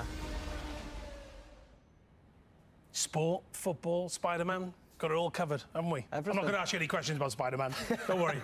So in terms of France, though, I mean, you must be so disappointed if you're Didier Deschamps. Yeah, I think he'd be so frustrated, but I think there's an element that he's probably sat back and thought, OK, well, there's nothing I can do now because he knows he's not going to be here tomorrow. We've got some lovely shots, actually, of Kylian Mbappe talking to Thomas Tuchel. Respect there, Martin? Yeah, without doubt. They obviously worked together at PSG, won a couple of titles there, so no problem at all. I mean, he'd be saying to him, don't change your performance from the first half and make sure that let England win, because there's been a great performance. Hopefully they'll continue to do the same. I think, though, that the French will fire back. Deschamps will be a little bit embarrassed by what he's seeing. Of course, he's a proud Frenchman, and he'll want a response from his team. More goals, Stephen? More goals? Yeah, I think so. It'll be interesting to see the response of France and what they do now. But from England's point of view, go for the jugular. Go and get more. Go and really build that confidence so that the next time you meet back up as a squad, the last memory that you had was a real positive one. Well, that'll be in September. And will he stick with any of these? You know, is it one of those, OK, let's... some of these have played exceptionally well so far. OK, the circumstances are you know, quite unique. But nonetheless, they've actually sent out a message, some of these guys who've come in tonight. OK, let's go back to our commentary team. And that is Danny Murphy and Steve Wilson. Forget Allez les Bleus. Where are les Bleus? Où se trouvent les Bleus? Well, Luc Hardin's going to be coming on for France, presumably for Theo Hernandez. England's players have kind of wandered out of the dressing room away to the left-hand side. Last time France were 4-0 down in a game, they came back and only lost 5-4. That was in a Nations League semi-final against Spain last year. If you are watching the World Cup matches live or you're enjoying the highlights on BBC iPlayer, don't forget you need a TV license. You can scan the QR code on screen now to buy. Didier Deschamps' heaviest ever defeat as France manager in 14 years was when he'd been in charge for only 11 months and they were beaten 3-0 by Brazil in a friendly in Brazil. They're already 4 down here. They were actually 4-0 down and 5-1 down against Spain in that Nations League semi-final 12 months ago, but scored 3 late goals and made it more respectable than it might have been. So Theo Hernandez, Ibrahima Konate, Ryan Cherki and Desiree Doué are coming off. It's a 4-in-1 substitution as Luc Hardin, Dembele, Barcola and Upamecano come on. And that's not really a surprise. And we're also going to see, for England, Ollie Watkins, who thus far has only played 6 minutes in this World Cup as a substitute against Panama. Ollie Watkins is coming on. And I'm assuming it's Ivan Toney who makes way. Can't see him out there, and they're just about to get the board up. I know, Ivan Toney is out there, so it's Rashford who makes way. So Watkins for Rashford. Yeah, you'd think Rashford maybe had a little something sore or a precaution, because he was brilliant first half.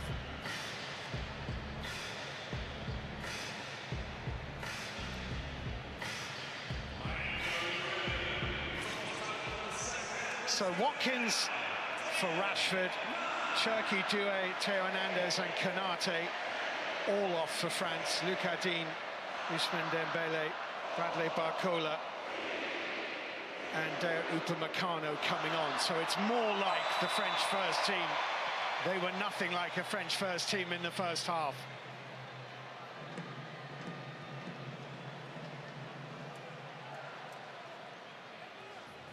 Here is Ivan Toney. He's done really well as well, considering he's hardly played any minutes. He was really reliable in that first half. He was a threat, linked the play well.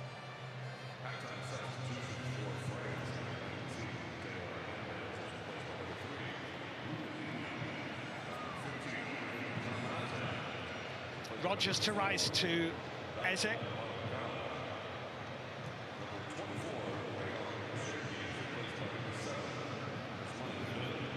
Toney lurking around the penalty spot. Dembele's first involvement, and he's just nudged over. And it's a free kick to France.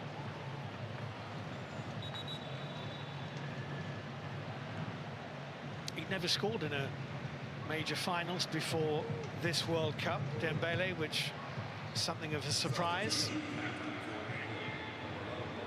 Got 5 in 7 games here. Offside flag is up against him.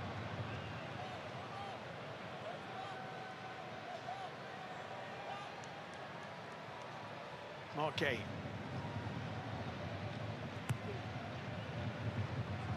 I mean, there has to be a response from France, surely. Konsa getting in front of Mbappe, Rabiot, Zaire Emery. 1-1 cleanly. Yeah, obviously the manager would have been fuming. He's made 4 changes. That tells you how disappointed he was with the first half performance. He'll expect much better.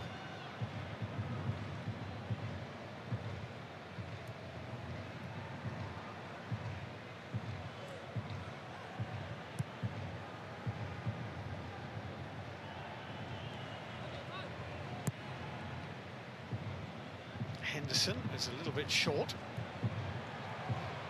Dembele's pass was a little bit off the mark. Declan Rice was there.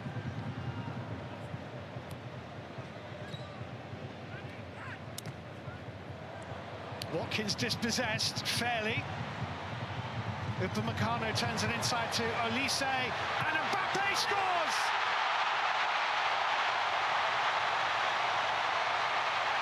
And now leads the way in the race for the Golden Boot. That's his 9th of the tournament.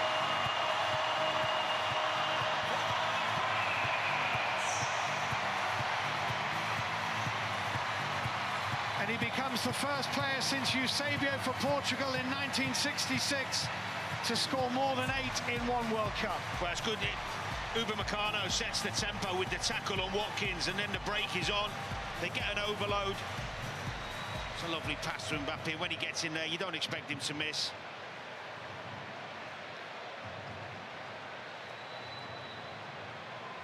The response that Deschamps was looking for has come early in the second half, and of course Mbappe is now joint leader in the all-time World Cup goal-scoring charts with Lionel Messi on 21.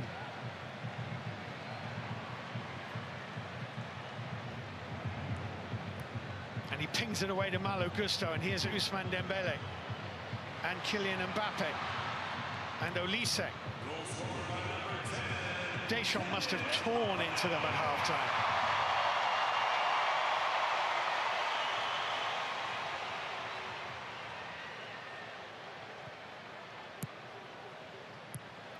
And rightly so, by the way. Absolutely. Olise wriggling on. Mbappe couldn't quite get the better of Ezri Konsa. Declan Rice. Brilliant. Rodgers runs around Barcola. Jarrell Quansah here. There's a pass on to Watkins there momentarily. Saka. There's still a pass into Watkins. Watkins' shot dribbles wide. That was better. Much more composed, played the way through the lines. He's being asked to play on that left side. Watkins, not normal for him. Upamecano into Olise. Mbappe's in the middle. It's only really Olise and Mbappe. But sometimes those two are enough. Not quite there. Declan Rice getting back in and helping his defenders again. It's one of the best when he plays in that position, spotting the danger. Wide open though, Jed Spence too forward too often there, getting caught out. Don't need to go and score more right now, just get some composure on the ball, get some passes in.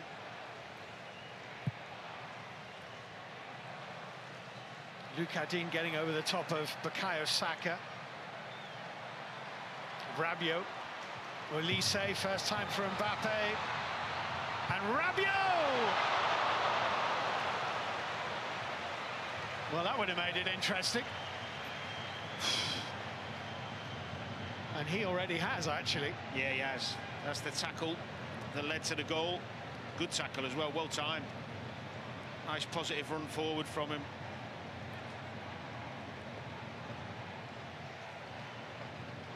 Brilliant finish.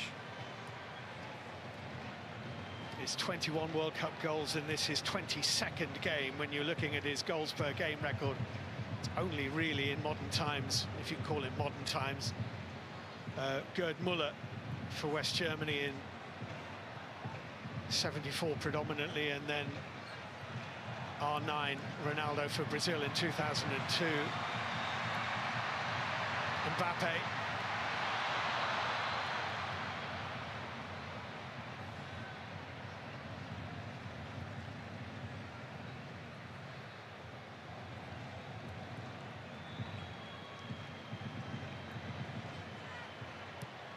Watkins running in behind Upamecano, showing his pace and physicality. It's an England throw-in.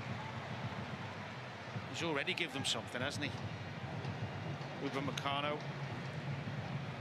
Quick, aggressive.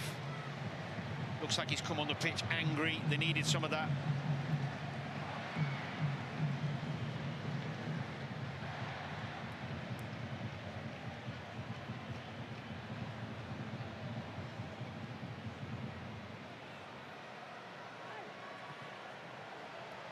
Rabiot with the block, and the little wrestle with Ivan Toney. Here's Zaire Emery.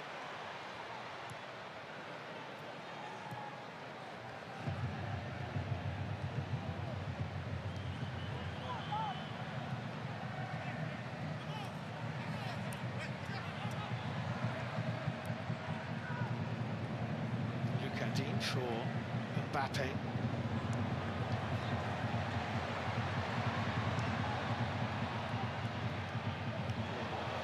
Good idea that by Dembele, and it was really well cut out by the alert Gay. And here's the chase is on. Brilliant. Ebery Eze has gone for the lob, but he's well off target. What a run. Brilliant from Eze. Just couldn't quite get the final bit.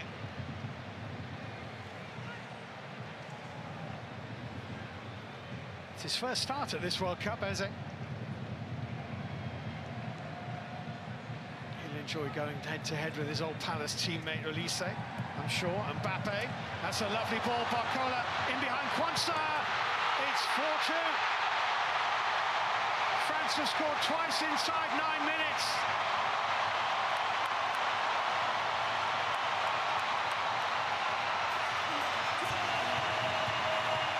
should say, just over a year ago, they turned a 4-0 and a 5-1 deficit against Spain almost around, enough to make it very edgy.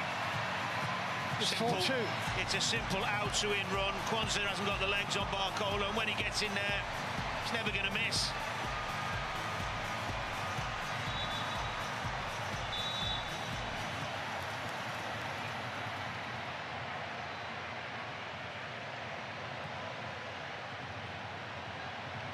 Well, there's a long way to go. And France look a very different prospect. They do. Got to keep playing, England. Keep getting on the ball. Keep passing it forward through the lines. Rabiot with the block. Declan Rice.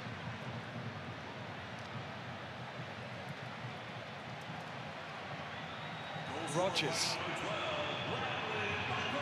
getting away from Rabiot.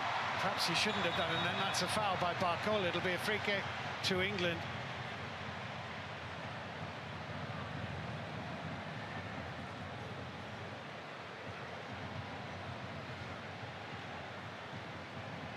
Well, the highest scoring one of these games, third place playoffs, was involving France, a 6-3 win over West Germany in 1958. Just Fontaine scored 4 of 13 he scored in that World Cup in that match, and even allowed his teammate Raymond Copper to take and score a penalty. Otherwise he might have had 5. We've had 6 and counting. 4 for England. In it goes from Rice. Magnan's there. Mbappe. Spence trying to get tight. Mbappe. Dembele just might be onside here. Declan Rice is storming back. Dembele, good save, Henderson.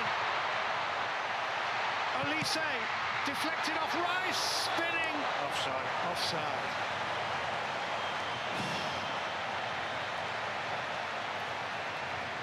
Just incredible, this game of football, how it can turn so quickly. He is offside there. Still a good save though, wasn't it? Stayed big.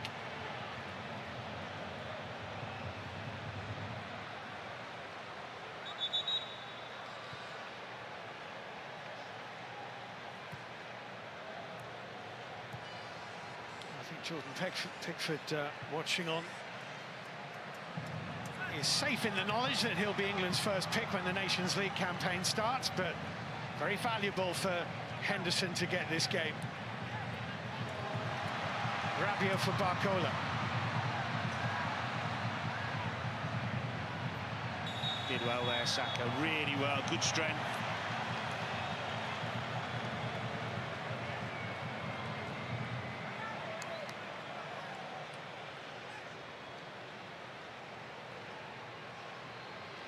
An exhibition has become an examination for England. It has indeed. Kylian Mbappe is stroking the ball into the net, but the free kick hasn't been taken. He says Kwanzaa did.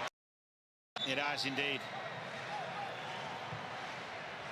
Kylian Mbappe is stroking the ball.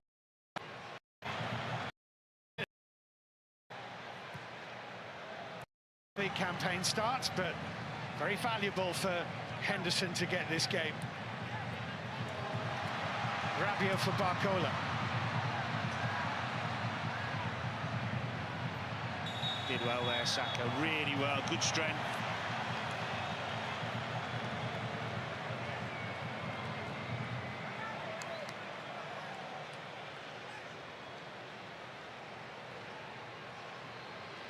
An exhibition has become an examination for England. It has indeed. Kylian Mbappe is stroking the ball into the net, but the free kick hasn't been taken. He says Kwanzaa did take it.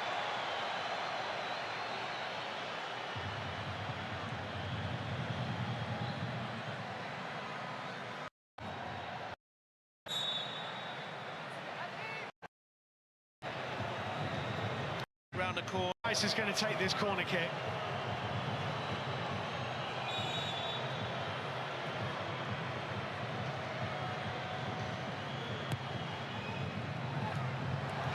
Sampagna with a save. It's a really good save as well.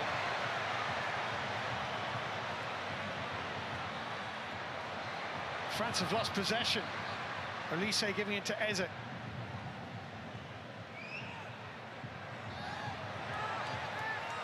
Goal kick is the decision. Yeah, I think it's Ivan Toney gets his head on it. He's onside as well, Watkins. Toney it was. Good save.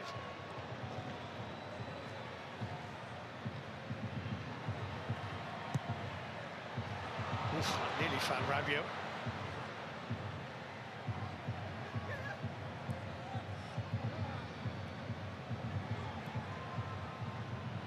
That's good. Much better.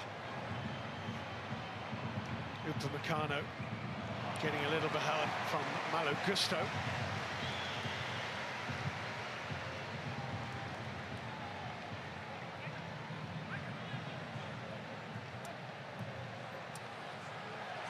Now Mbappe.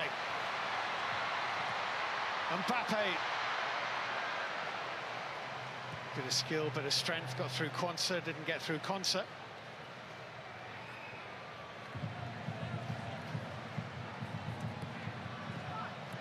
Rodgers' pass for Saka is short.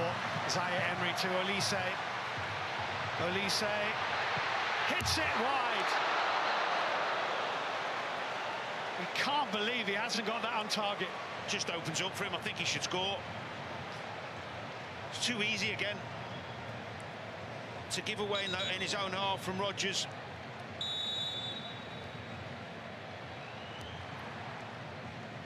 Just does enough to put him off really there. I think it's Konsa.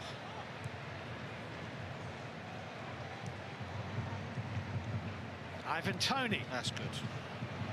Jed Spence.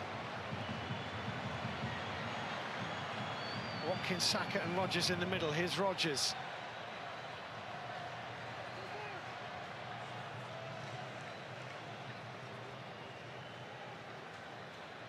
Rice.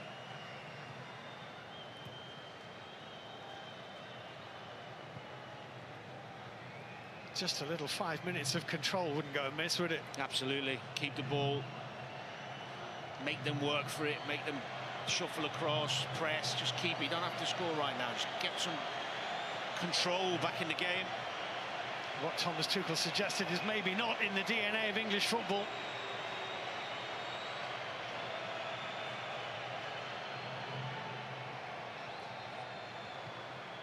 Rice. It's in his. Watkins. Around Upamecano. Eze. Oh, lovely ball. Ivan Toney. Well, great recovery from Lacroix.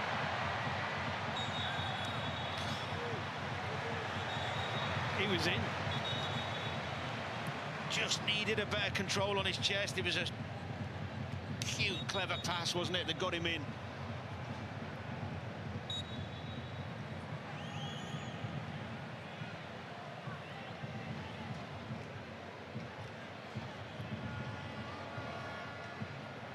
Wouldn't be the first time England have won their final game in a World Cup 4-2. Here's Mbappe.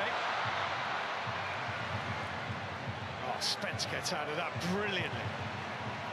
Great stuff. Ollie Watkins here for England.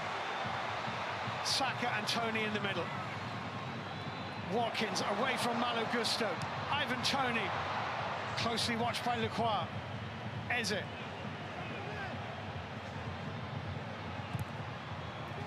Spinning up onto the head of Lucas Digne.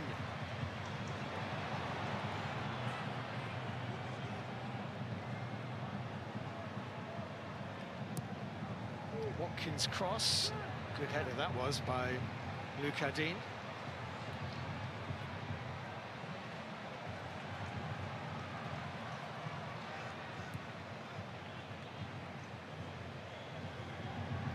Well, England are still playing well, but the good thing for the game is that so are France. That was not the case in the first half. Barcola, Mbappe, Ousmane Dembele. Oh, England are so fortunate he's missed it. I think he's even hit the ground, a man of his quality. It was a brilliant move again, nice and patient. They work it from left to right, he should score.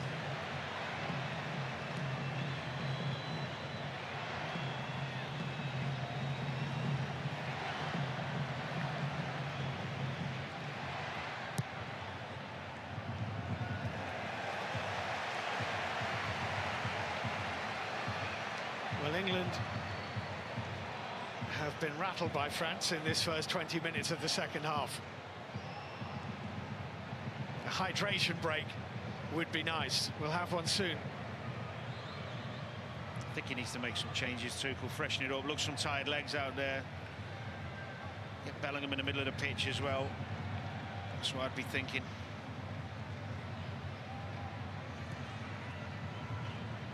Upamecano. Pushed away by Henderson. He treated it with respect. Always had it covered, I think.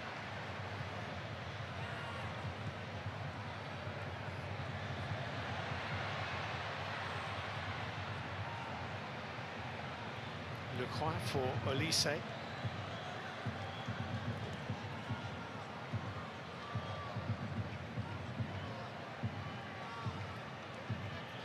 Dembele for Malo Gusto.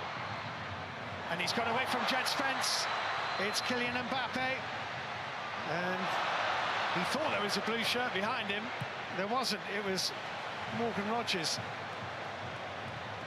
Lecroix might have a bit of a problem here. It's a shame Ollie Watkins couldn't get his head on that and stay on his feet.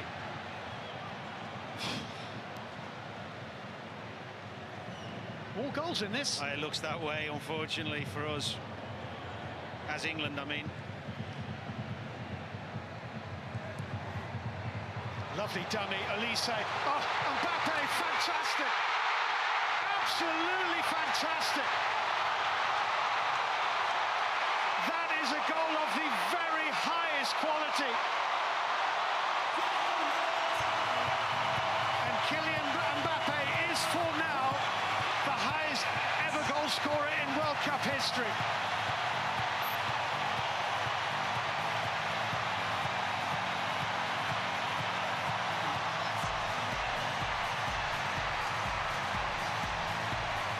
The quality, the touch. It's nearly unstoppable, that link-up with Olise and Mbappe there. Football of the highest quality, it really is.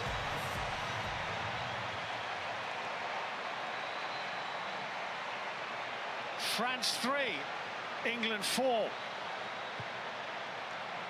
Don't tell me the bronze final doesn't matter to Didier Deschamps.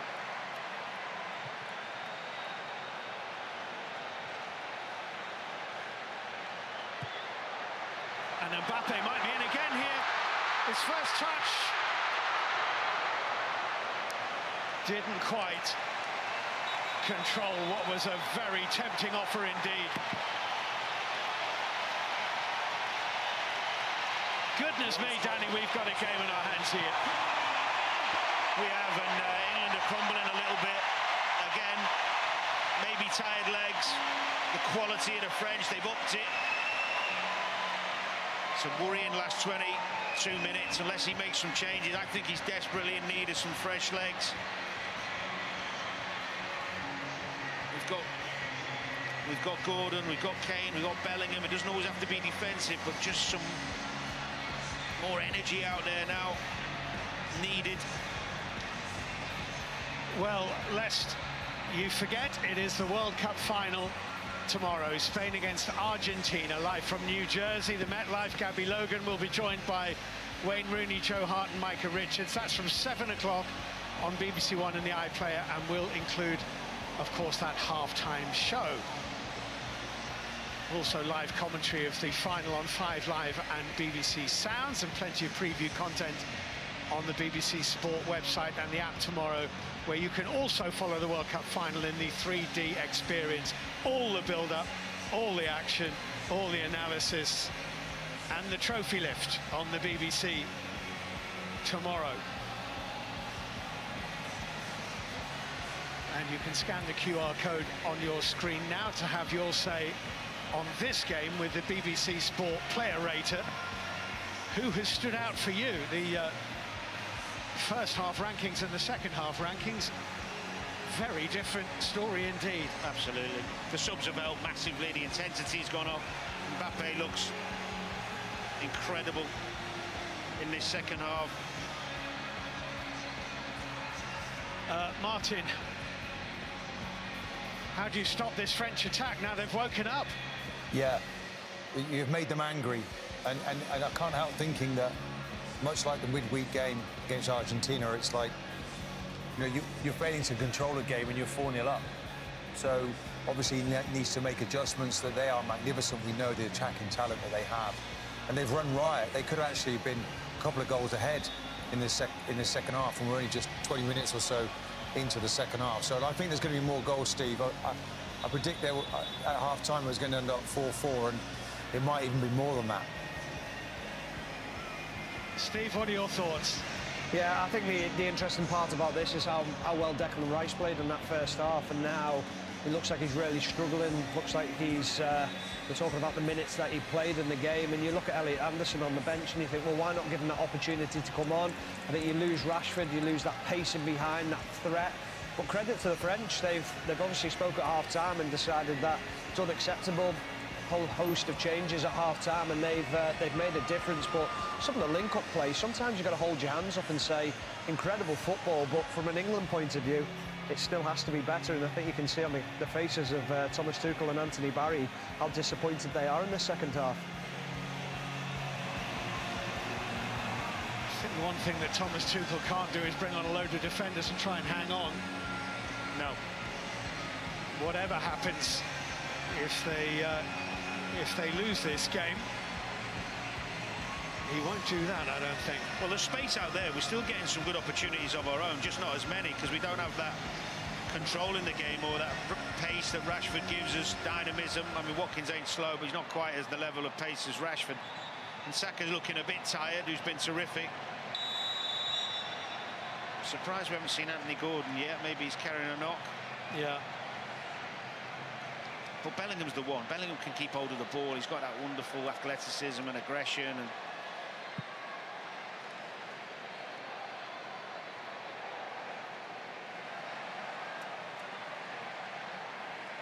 Kwanzaa. Well done. Foul by Rabiot.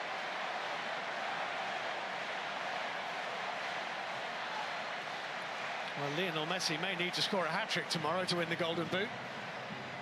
He's ahead on assists at the moment, but behind by 2 on goals. You were talking about his numbers and Mbappe's earlier, weren't you?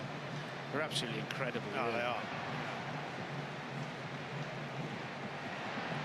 Only 4 players have ever scored 2 hat-tricks in World Cup football. Not in one edition, but in World Cup football in general. And Kylian Mbappe's one away from becoming the 5th. The last one was Gabriel Batistuta.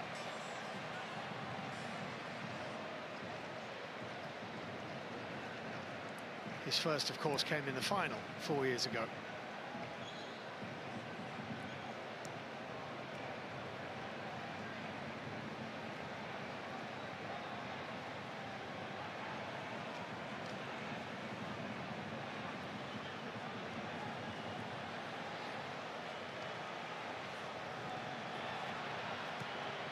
Henderson, Ivan Toney, clattered by Upamecano. It's good from Henderson, though. Nice good pass into Toney, who got hold of it. Yeah, he took a whack, but kept the ball.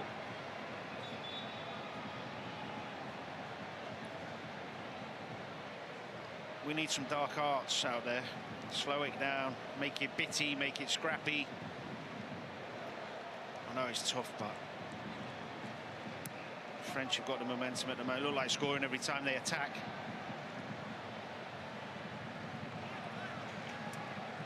Kwanzaa. Rice.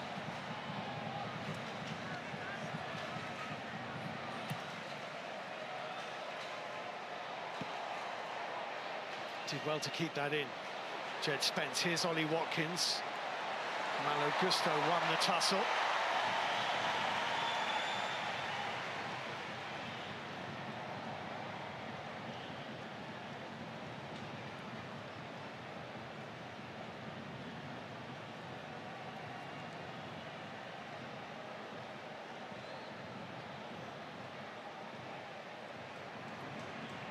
Zaire Emery for Dembele. He gets it onto Malo Gusto. Spence trying to recover. Olise! Well, they've scored 3 in this second half and missed 3 more very, very good chances. Well, you just expect him to score because he's got so much quality and such a technically gifted player. Just opens his foot too much.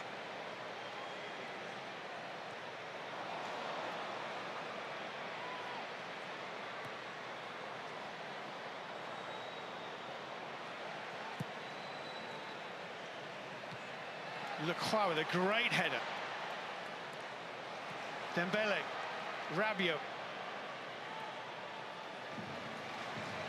Dembele, Olise. Well, France were absolutely nowhere, and now they're absolutely everywhere. Zaire Emery.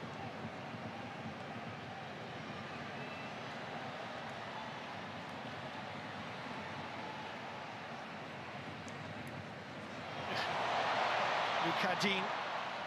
Mbappe playing that pass with a wholly unnecessary but very enjoyable little swagger. Here he is again.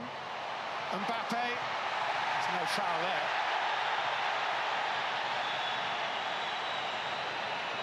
The only foul in there was on Saka.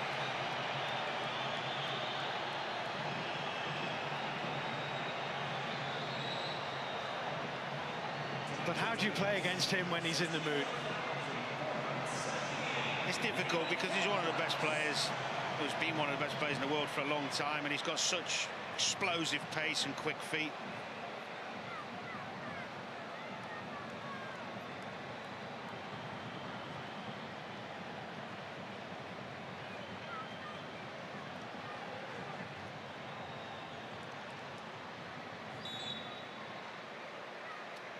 I know it's comparing apples and pears because this is a bigger tournament, but the last player to hit double figures in a World Cup before Mbappe, as Bellingham gets ready, was Gerd Müller for Germany in the '74 edition.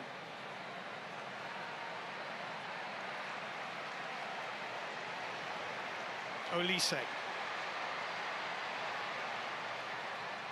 Mbappe. Olise.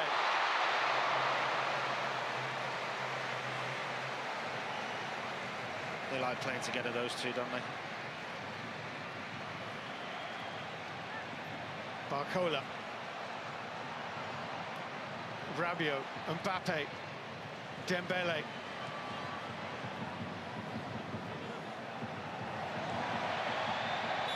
Free kick is given. There was a foul.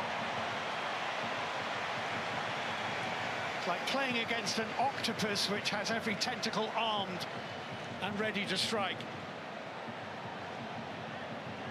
Bellingham will be on shortly.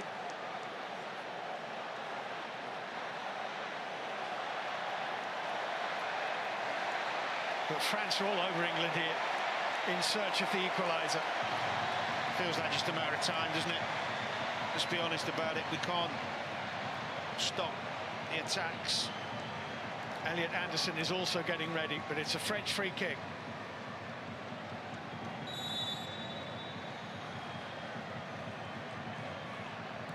Dembele in. Eze out.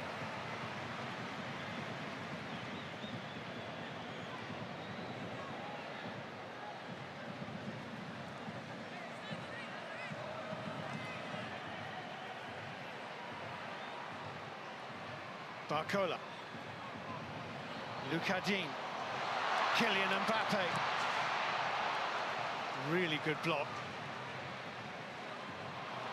And now Rodgers, as England seeks some kind of relief. And he's fouled. He's drawn a foul from Lucadine. He's done really well.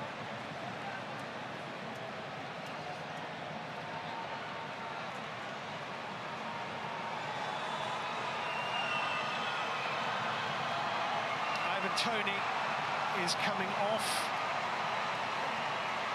Elliot Anderson coming on. And Eze being replaced by Bellingham.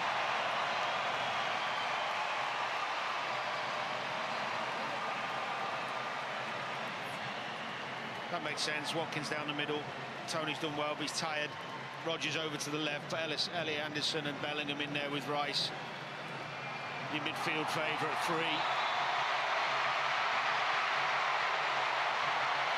Ask those two to get on it, give them some control, get the ball into their feet, both really comfortable receiving it under pressure.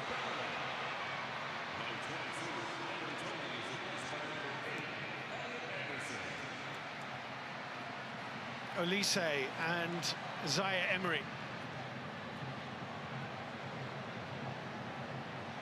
Dembele.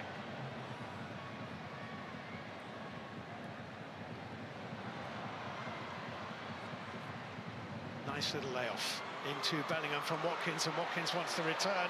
Malo Gusto was stretching, couldn't get there. Watkins with Lacroix in front of him. Saka arriving in the middle. That's a lovely little ball. Oh, what a brilliant run, Bellingham. And still, Mannion with the block. Rodgers, blocked by Lacroix. Danny, people can hear you if you bang the microphone on the table. Sorry. Is that or shout really loud? Here's Barcola. Mbappe. Olise, Dembele, Olise. Oh, he's missed it. I have no idea how, but he's missed it.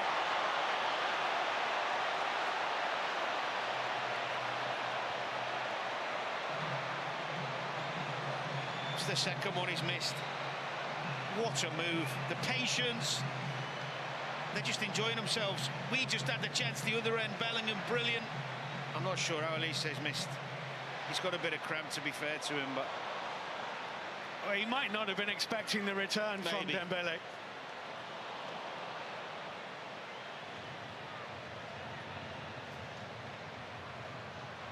The referee is getting treatment for cramp. Jesus Valenzuela. Not the first time we've seen a ref suffer with cramp in this tournament. I think the remedy, I can't remember which referee it was, but I think someone rubbed some green tea or something on his thigh, or calf, whoever that was early in the tournament.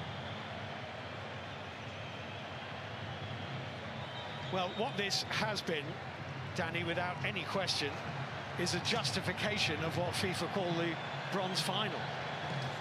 Yeah, I mean, it's been thoroughly enjoyable, and some of the football has been exceptional, but I think most of the players, when they go out in the semi-final, would still rather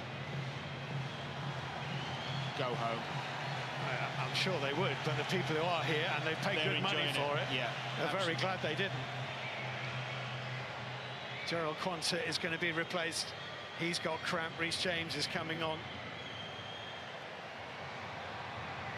What I would say about this fixture is I don't think it needs 30 minutes extra time if it ends in a draw. No, completely agree. But we'll have it. I know.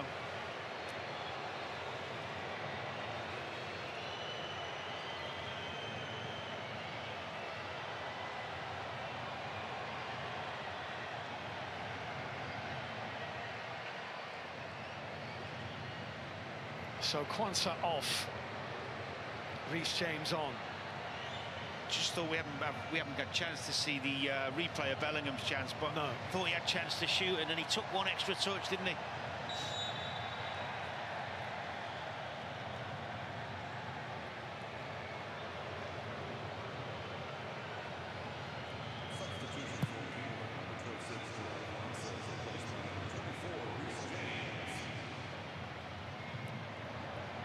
So England under the cosh with 8 minutes to go. Feels vaguely familiar. It does, doesn't it? Oh. It's a journey watching England, that's for sure. Zaire Emery, Dembele, Zaire Emery.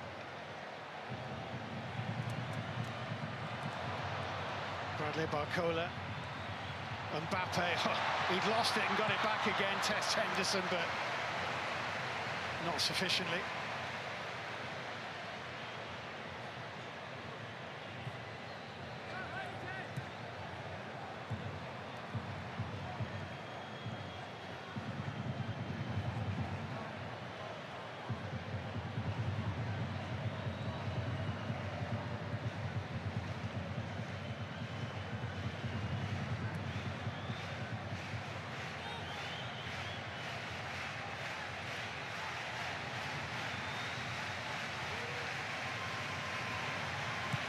That's good. Nice and patient from Henderson. Waited for the movement, waited for the space to appear. And into Bellingham, who's unbothered by Upamecano being on his shoulder. Great ball. That's a lovely ball. Overlapping run from Spence is That's used. a Oh, it's a penalty. It has to be. It is. Malo Gusto. It's a penalty to England. Jed Spence, who's had a great tournament. Brought down by Malo Gusto. I was just thinking, Steve, as he did the overlap, where's he going? There's 5 minutes left, but he's got the energy and the pace. Yeah, it's a penalty. All day long, it's a penalty. Go on, Jude. He was talking to Saka. I think it's going to be Saka or Jude Bellingham. Well, surely, with only 5 minutes of normal time to go, there'll be a fair bit of added, of course. Surely, this would seal third place for England.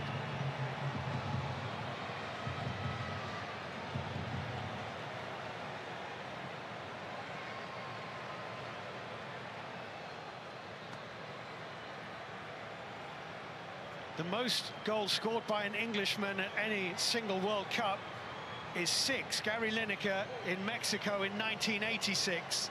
Giving it to Saka. And Bellingham is going to forego the opportunity to beat that record. And Bukayo Saka is going to take.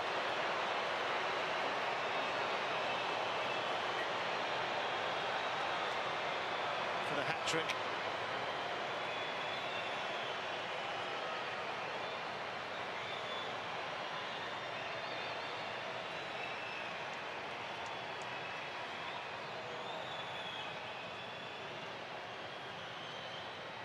Well, Saka in an England jersey on penalty kicks has been both good and bad in the past.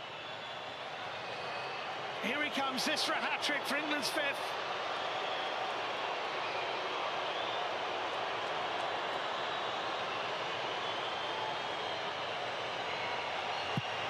Yes, it's in.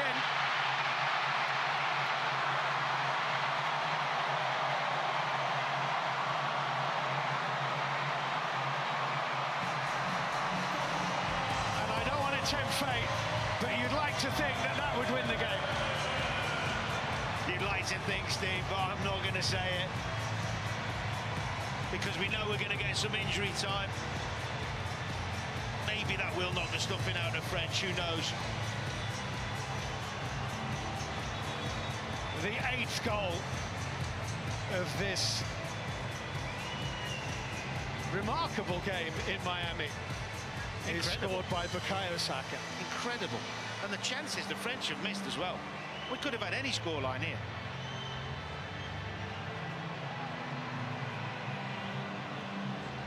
France 3, England 5.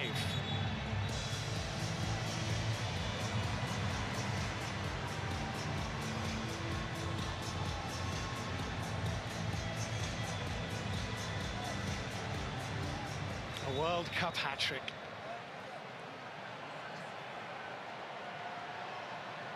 Well might he beam from ear to ear.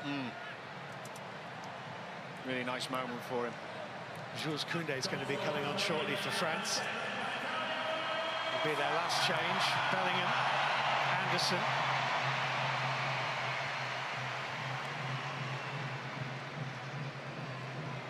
Bellingham.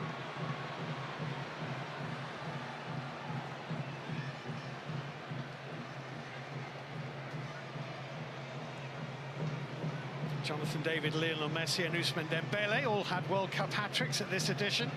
Now Saka joins the club.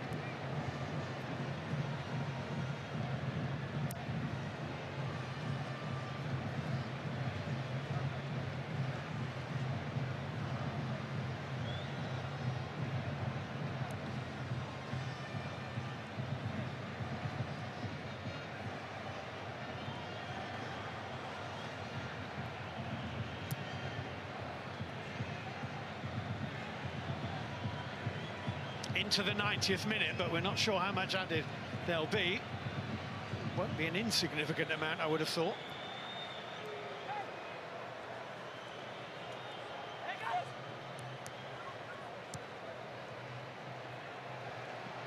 Upamecano just lost that battle.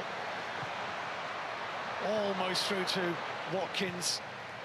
Brilliant from Jed Spence again. The tenacity to go in there, be bold enough to win the ball back.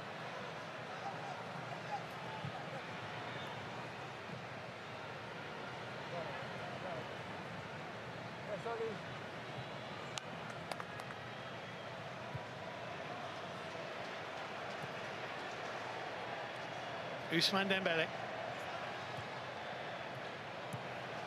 Rabiot for Gusto, whose rash challenge just might have snuffed out French hopes.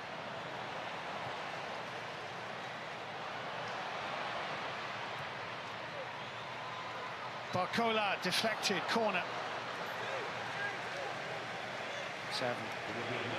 7 is the number.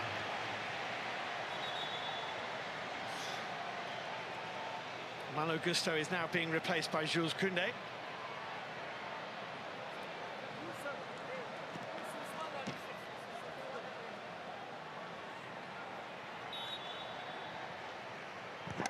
Corner kick played short. Kylian Mbappe for France. Referee has stopped play.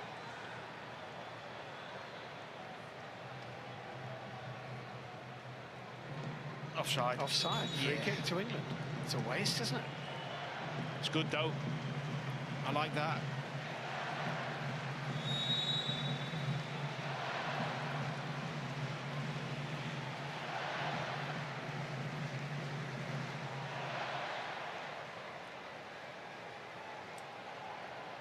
I hope they let him have a match ball. I'm told they cost $1,200 each. I'm sure he can afford one. If they ask him for the money. You'd like to think they wouldn't. Here's Olise. Jules Koundé. Dembele. Koundé's fresh legs giving Dembele an overlap. It's Olise. It's a Declan Rice challenge again for England. Well done. Bellingham bumped over by Rabiot.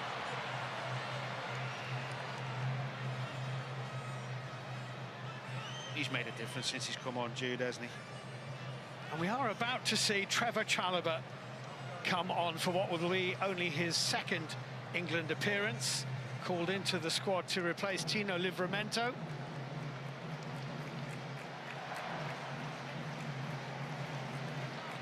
And he'll get 3 minutes. Or at least 3 minutes. Nice moment for him.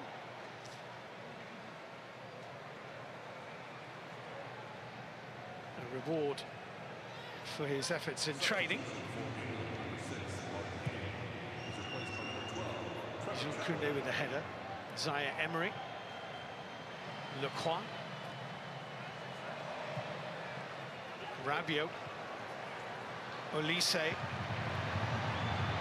Dembele.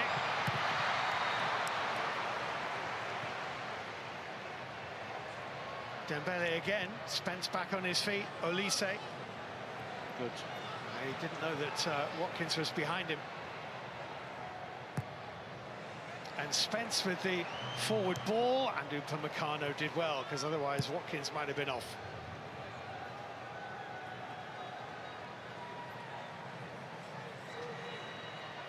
Mbappe.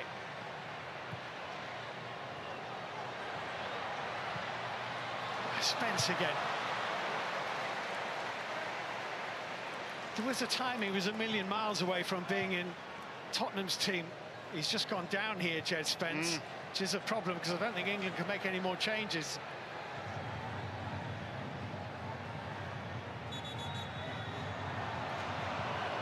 The referee has stopped play, which France feel is somewhat generous. Deschamps is most upset about this.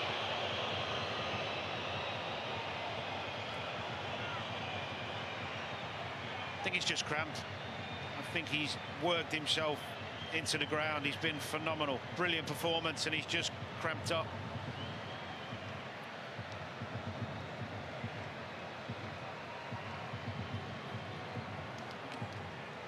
Well, he's not going to need the stretcher that the 4 medics are carrying across the pitch.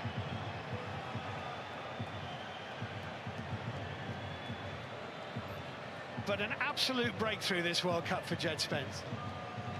Yeah, as I said earlier, he's proved a lot of people wrong. There was a lot of doubters when he got chosen as to the reasons why. Sometimes was a sub for Tottenham, sometimes started, depending what manager was there. But defensively, we know how good he is and how quick he is. But I think what's impressed most people is willingness to get forward and do his overlaps and really try and impact games. Great work from Elliot Anderson there. Sorry, Danny. No. To dispossess Mbappe, and here's Bellingham trying to play Watkins in. Upamecano was there. Zaire Emery's header.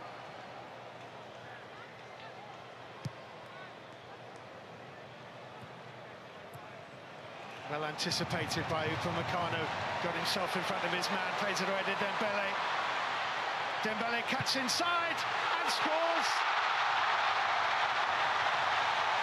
It's 5-4.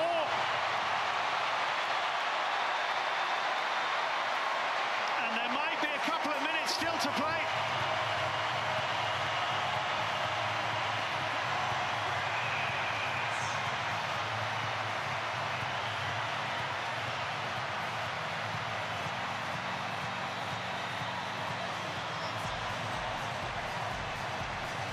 Upamecano done well again, really well. When he gets here, you've got to get him on his right foot. Very difficult, I know, one-on-one. It's a brilliant finish.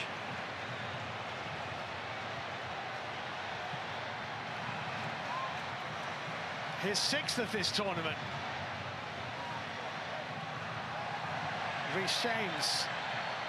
No foul on Elise. Elliot Anderson. It is now jointly the highest scoring third-place match in World Cup history. With that 6-3 French win in 1958 over West Germany I was telling you about earlier. Constant under pressure, getting out of it well. Anderson for James. Can England keep the ball for a couple of minutes? No, they can't. They get it back. Reece James. Won by Barcola. Rabiot, blocked by James. Saka. Oh, and Bellingham. Lacroix chasing Jude Bellingham. Watkins is an option. Bellingham. Bellingham! 6 for England!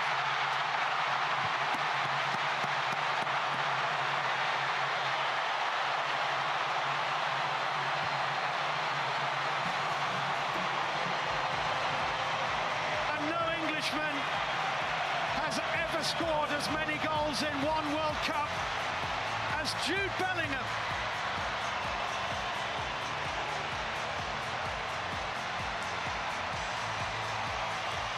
What a brilliant finish. Never in doubt, he's got such confidence in his own ability. There's the athleticism initially, the patience, the skill, the chop.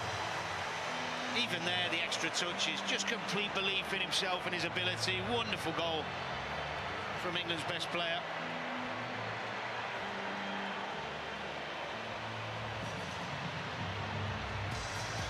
What's the score, Steve?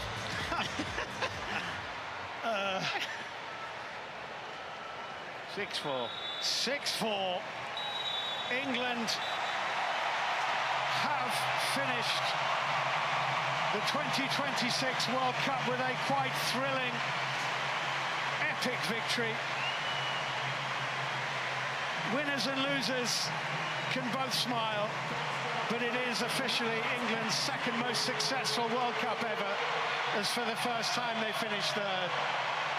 Didier Deschamps' long, storied and fantastic career as French coach comes to an end in Miami. This has been the most extraordinary game you can imagine. Thoroughly enjoyable, so much talent on show. Obviously poor France in the first half. England were brilliant, completely switched it on its head second half, but some of the football we've seen today is the best I've seen. Incredible link-ups, loads of brilliant goals. England players showing some resilience, making some subs, getting back into it. Had everything. It had everything, Steve. The prize is dubious. The match was momentous. France 4, England 6. Steve and Danny, thank you both very much indeed. Wow, what a game. I think we have to say thank you, England. Merci, France, for a game that we thoroughly enjoyed, Steve. Oh, it was brilliant. I mean, I think we were all looking at the game beforehand and thinking this could be like a training ground exercise. It's going to be the players going through the motions. The first half was incredible from England, but credit to France. Went in the change room, wanted to get a little bit of pride back, made changes, came back into the game. I thought Danny spoke about it excellently then, where he said some of the best free-flowing football that we've seen all tournament. I mean, probably a little bit too late, but hey-ho, we enjoyed the game. I think as well that Didier Deschamps will be thinking to himself, we could have won that, especially Michael Olise takes those 2 chances, Martin. Yeah, they restored a lot of their pride, made 3 substitutions at half-time. In fact, they probably could have won. They probably rue the fact they didn't win the game, the amount of chances they had. I think the American audience thought they were watching basketball at the end. Donald Trump will probably be tweeting that somewhere along the line. Was it a basketball game? It was free-flowing. It was fantastic to watch. And I think we should applaud the players because they were all heartbroken. Each one of them would have wanted to play tomorrow, not today, but they gave us a really good show out there tonight and some wonderful football. And it was lovely to see Bellingham just finish it off. He didn't take the penalty, by the way. He stepped aside for that. But he still had another goal in him to finish this match. Yeah, lovely moment, handing the ball over to Bukayo Saka to get the hat-trick. Yeah, I think, again, it shows the quality of Bellingham. I think a lot of people think he's quite a selfish person, a selfish player. I think it shows his ability to be a team player. I think he's showed that throughout the tournament. I think it shows a moment of class towards it. So, yeah, nice touch for Bukayo Saka to get his hat-trick. I mean, just an incredible game. And you can see, Martin, given the heartbreak for both teams, it's a classic case of we could have, should have been in the World Cup final. How much the players have enjoyed tonight as well. Lots of smiles on faces. Yeah, and I think it was important for the English players as well, particularly because obviously it was about seeing the job through, 4-0 up against Argentina. They were criticised for not controlling the game, and we were giving the ball away quite a lot in this game, but we still showed enough quality going the other way to finish it off. It was so end-to-end, but I think going forward it's about taking that control. We've seen the Spanish side, haven't we, deny a French team really very few opportunities. It was a very open game, and obviously, of course, it's a different type of game with it being the playoff match, 3rd and 4th playoff game. Was there enough on it for the French? They certainly started very poorly, but they came back and gave a good account of themselves in the second half. Yeah, I thought it was brilliant from the French. I mean, you could have just rolled over. I think there was a huge response from them to be able to come back from that. And again, the players won't have enjoyed going out there today to try and play in this game, worrying about picking up injuries. They'll be thinking we want to make sure that we're fit going back into the season. They want a good break. If you get injured tonight, you're back in your club tomorrow or in and around it, making sure that you're getting fit for next season. They don't need that. They've just been in camp for, 7 weeks now, maybe a little bit longer. They want a break. They're ready mentally and physically for that break. People say that this is a game they don't want, but I think maybe both teams were glad of it. It's a way of kind of ridding yourself a little bit. OK, it's painful, it takes a long time. You go out of these tournaments very quickly. I've been there many times myself, and you don't get another game. But maybe this way, it's a little bit easier to somehow deal with, because the next